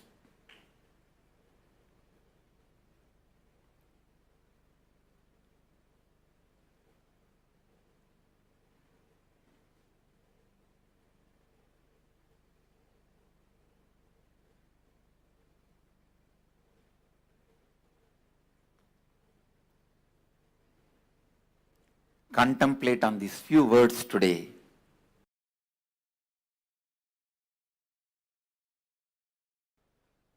Please understand. Self-drive is the source of the knowledge a human being has. Means that is Saraswati. Knowledge is not number of books you read. Knowledge is not number of concepts you know. The amount of self-drive you have.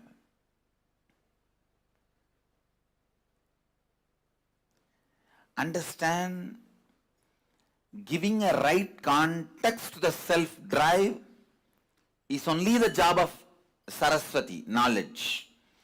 When there is a right context, the self-drive never gets dried up. If it gets dried up, it is from the wrong context. It is the lower level pleasures. It is not self-drive. Self-drive which gets dried up is from violence or from greed. Please understand, the self-drive comes out of fear and greed, gets dried up just in few days. Giving the right context for your self-drive is the job of Saraswati. All the knowledge, the reason for all the knowledge, reason for all the books, reason for all the knowledge transmission mechanism is to give you the right context for your self-drive. To give the right context for your self-drive.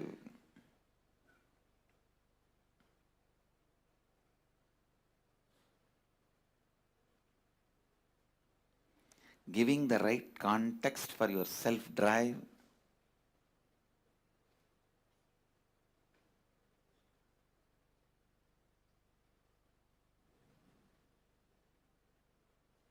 is the source, purpose, reason, cause, sole cause of your knowledge. Self-drive is the one and only wealth you can carry from one birth to another birth. Please understand. If you want to go to US, you have to change Indian currency to US currency. If you want to come from US to India, you have to change US currency to Indian currency. The same currency will not be useful in the other country. Same way, when you leave the body,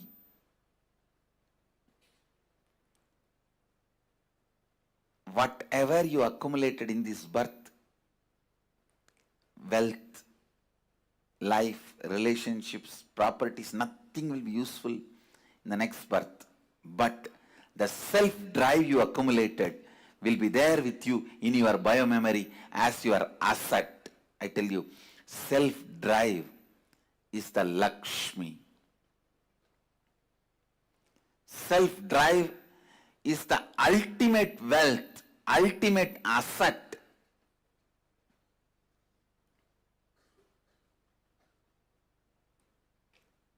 Anyone can accumulate, anyone can acquire. Uttared atmanatmanam atmanam avasadayet. This is the exact interpretation I will give.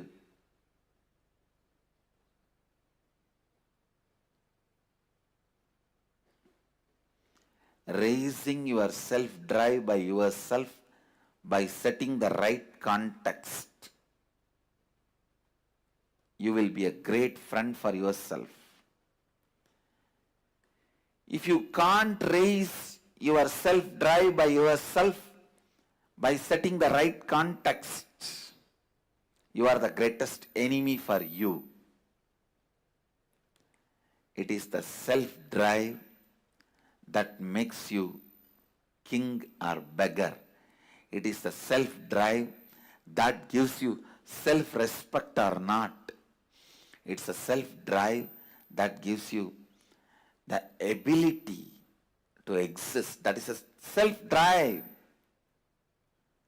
that gives you the strength to live. Self-drive is the love for life. Self-drive is the devotion for life. Self-drive is commitment towards life. Self-drive is the scale to measure your authenticity, integrity, responsibility, and enriching.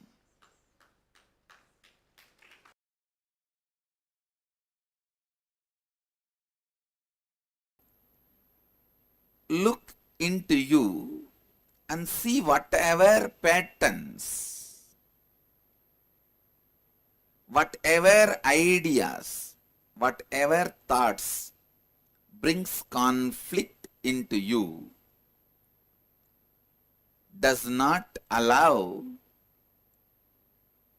the experience of oneness in you. Start completing with them. Listen, I am establishing the process for oneness. Maybe next few days, I'll go on expanding on it. Sit and go on, pen down the patterns which makes you move away from the original oneness space, restful awareness, the state for which you are yearning without even knowing for which you are yearning. Understand? In all of us, there is a yearning for certain state. Without even knowing for what we are yearning, we go on yearn. Sometimes we think because of that yearning was so deep, we think we are yearning for money, or we think we yearn for just physical satisfaction. Sometimes we get scared and go crazy about that yearning. I use the word crazy. You just get scared what for you are yearning and go crazy about why you are yearning, what for you are yearning. Listen. Whether you get scared of the yearning or go crazy about the yearning or get attached to what you yearn, ultimately you are yearning to a state of oneness, non-dual consciousness. Ekatva is not eka. Listen.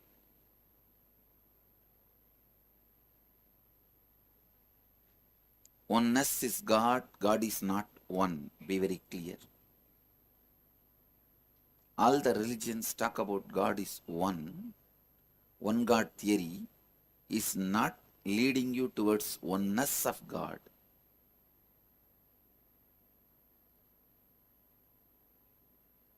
So I am not accepting the concept that God is one, or theology God is one, but I am very clear the fact that reality is God is oneness.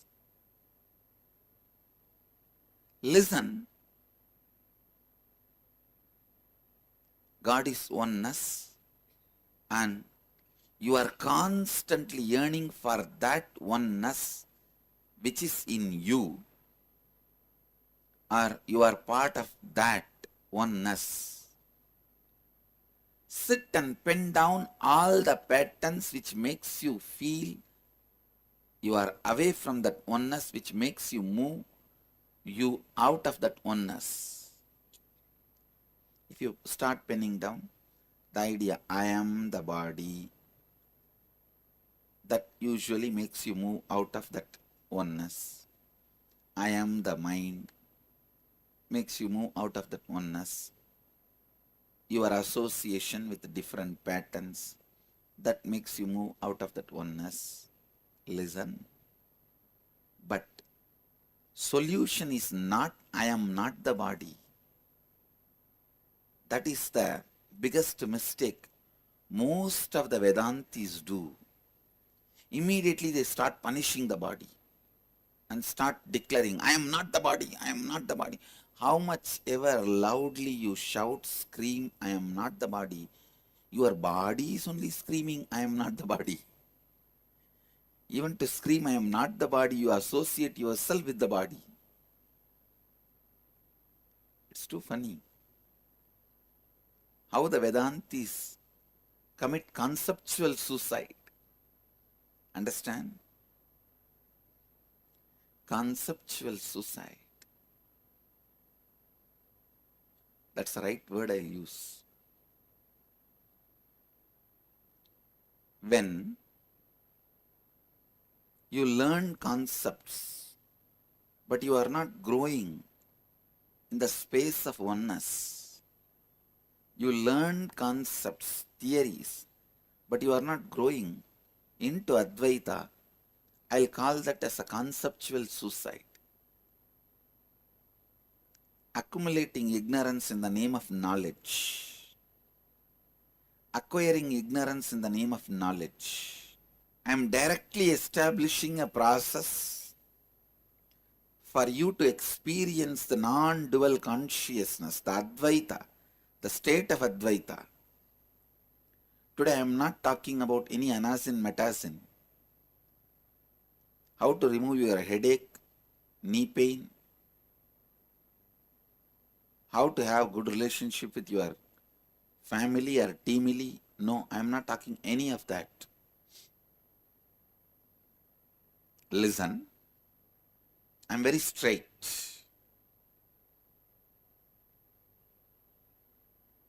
I am establishing the process for you to experience non-dual consciousness. So listen. Come to the space of listening and listen. This can directly take you to the non-dual state of consciousness. Sit and pen down all the patterns, ideas, concepts, theories, thoughts, which makes you move away from the non-dual state, Advaitic state. It can be as simple as I am the body to as complicated as I am my wealth.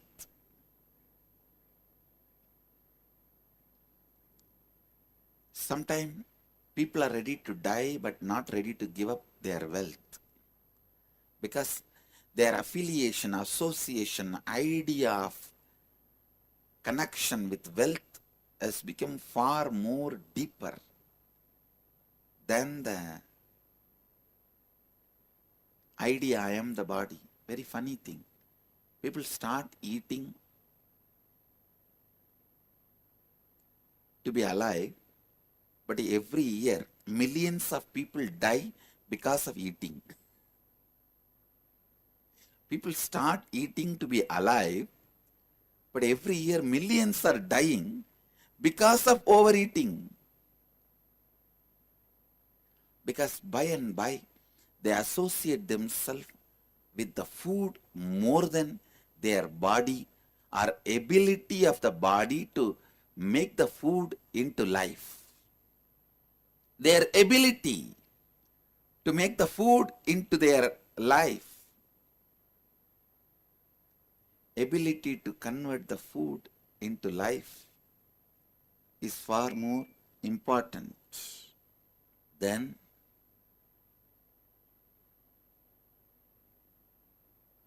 just eating.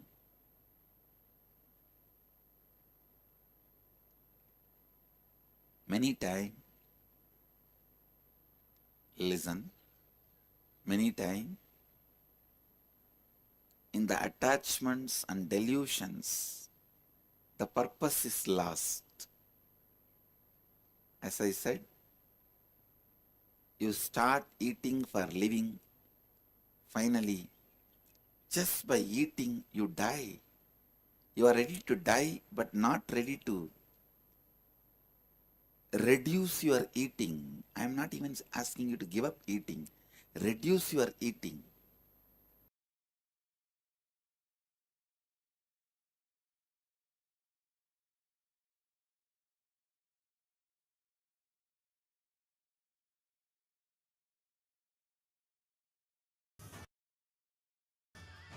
For Brahma and Vishnu, early morning, the form of light shaft, means the consciousness which is beyond time and space enters into time and space.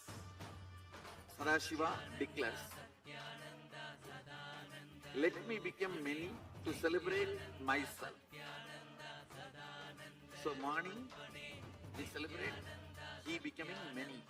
You can see every deity, every god, we go on light the lamp. So each, the Sadashiva himself becomes many. So whole campus we went round. It was such high energy. So again the many becomes one. Not only spiritually, even socially, this celebration forms a very important part of my life, because this is the only celebration I enjoyed from my birth, at least in this body.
Today is the best day. Sadashiva appears for Brahma and Vishnu early morning in the form of light shaft. Means the consciousness which is beyond time and space enters into time and space. Sadashiva declares, let me become many to celebrate myself. So morning, we celebrate he becoming many. You can see every deity, every god, we go on light the lamp. So each, the Sadashiva himself becomes many. So whole campus we went round. It was such high energy. So again the many becomes one. Not only spiritually, even socially, this celebration forms a very important part of my life, because this is the only celebration I enjoyed from my birth, at least in this body.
day, Sadashiva appears for Brahma and Vishnu early morning in the form of light shaft. Means the consciousness which is beyond time and space enters into time and space. Sadashiva declares, let me become many to celebrate myself. So morning we celebrate he becoming many. You can see every deity, every god, we go on light the lamp. So each, the Sadashiva himself becomes many. So whole campus we went round. It was such high energy. So again the many becomes one. Not only spiritually, even socially, this celebration forms a very important part of my life, because this is the only celebration I enjoyed from my birth, at least in this body.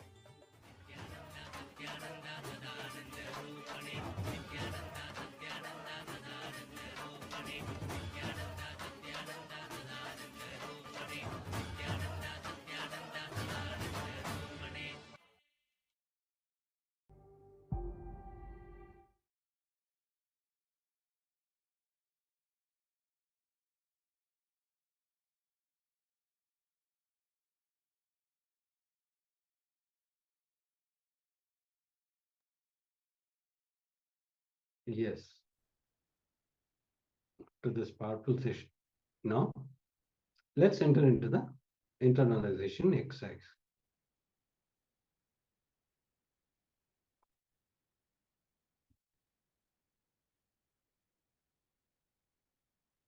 So please have your book and pen along with you so that we can enter into the internalization exercise.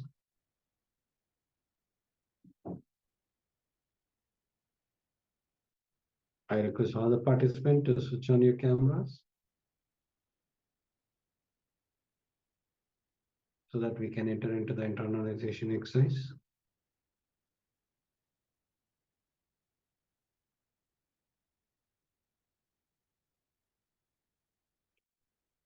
Please sit straight with complete awareness.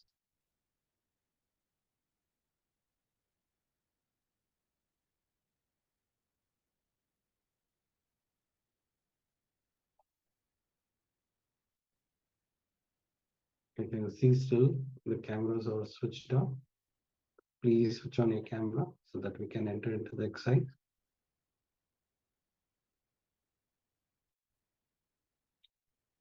So here you will be identifying all the incidents where you were unable to make the other person to do what you want, or where you even avoid to attempt thinking they will not do what you want.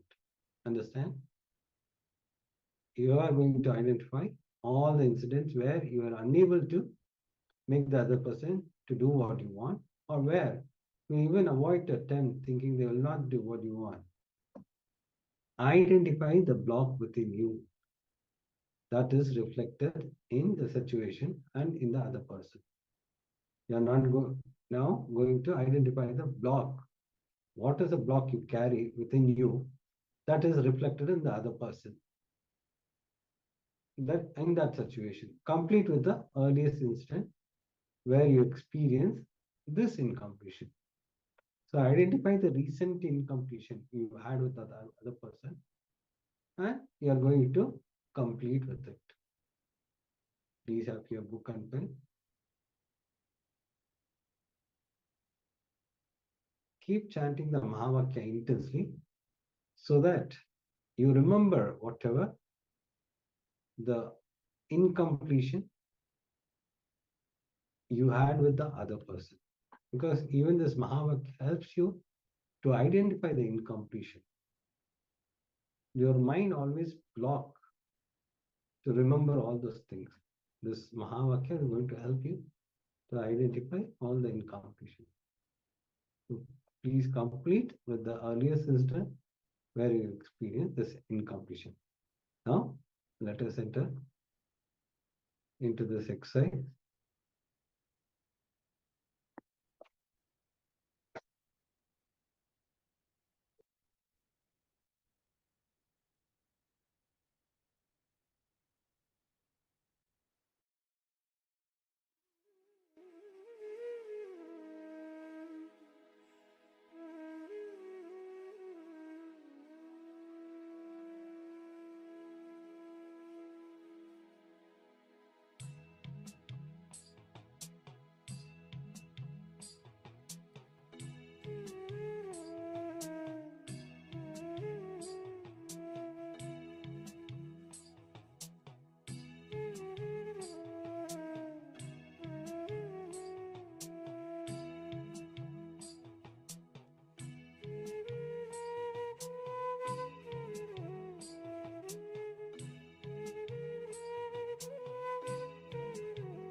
bless you all.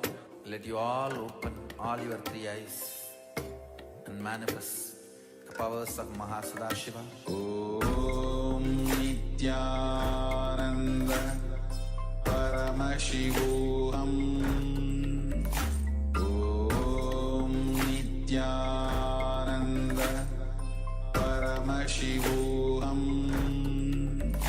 Om Nithyananda Paramashivoham.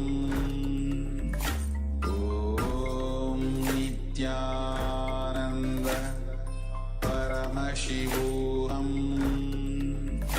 Om Nithyananda Paramashivoham.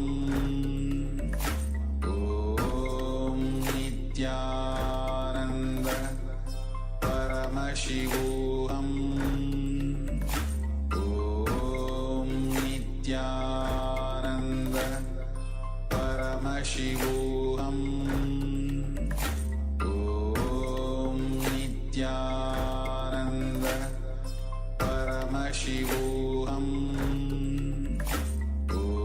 Om Nithyananda Paramashivoham. Om Nithyananda Paramashivoham. Om Nithyananda Paramashivoham. Om Nithyananda Paramashivoham. Om Nithyananda Paramashivoham. Om Nithyananda Paramashivoham. Om Nithyananda.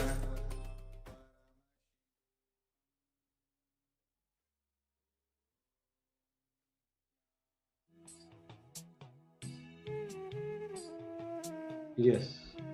Now, after this powerful internalization, let's enter into the power manifestation session. I request all the participants to switch on your camera and please sit straight with your head, neck and spine so that we can enter into the power manifestation. Yes, in this round we're going to manifest the power of anima, which means decreasing. We're going to decrease the size of an object. So select any one object, can be maybe a small figurine or a pen, something which is nearby and which is not too large, something that you can measure easily and then compare the size. Let's take a few moments and find an object that you want to manifest this power on. And take the first measurement. You can either use measuring tape or you can just take a piece of paper, place the object on it and just draw the outline. For example, let's say you're using a bottle cap.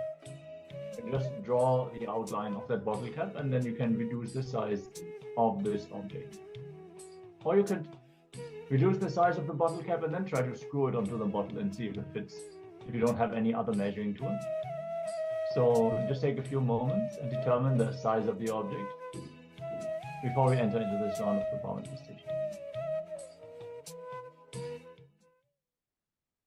Yes, sorry for the technical glitch. We're going to manifest the power of reducing the size. So pick an object and measure the size initially.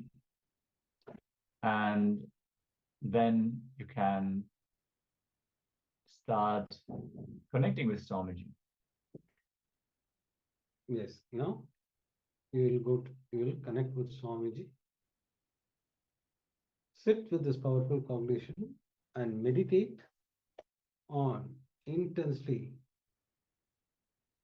as visualize Paramashiva has come down in the form of Bhagavan Nithyananda Paramashivoham. Remember Paramashiva in your third eye. Sit with powerful cognition and meditate on it. Then intensely think that you are Nithyananda Paramashiva. Anything else you think as you identity is a delusion.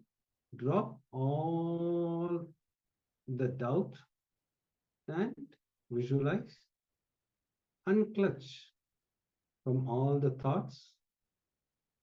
Intensely chant the Mahavakya. Om Nithyananda Paramashivoham. Om Nithyananda Paramashivoham. Om Nithyananda Paramashivoham. Now, let's enter into this power manifestation. Keep chanting the Mahavakya intensely as we enter into the power manifestation.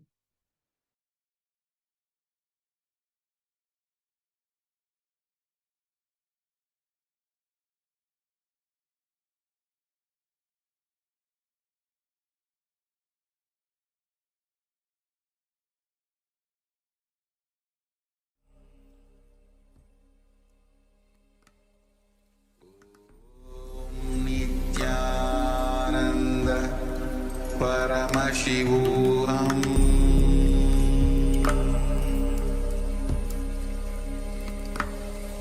Om Nithyananda Paramashivoham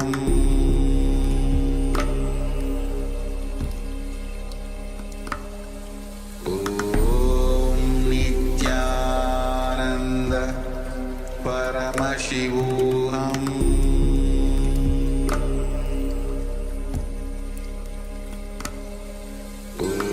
Om Nithyananda Paramashivoham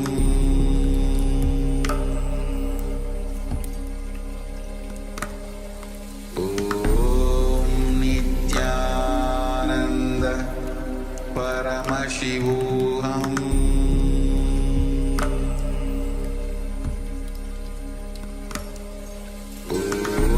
Om Nithyananda Paramashivoham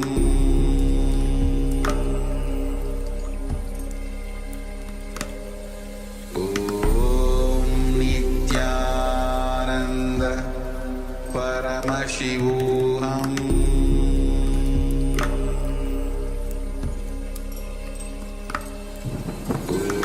Om Nithyananda Paramashivoham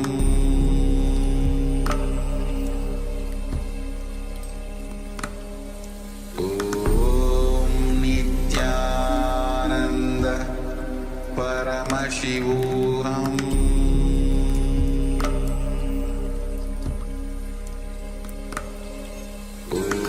Om Nithyananda Paramashivoham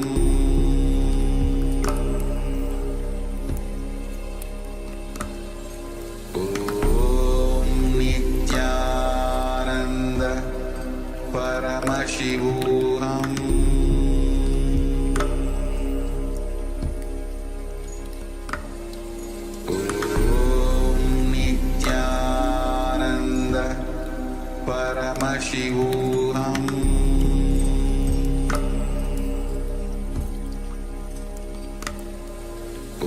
Om Nithyananda Paramashivoham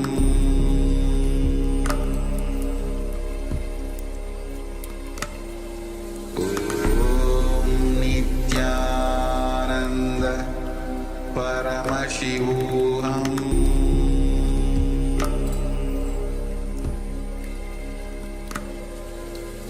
Om Nithyananda Paramashivoham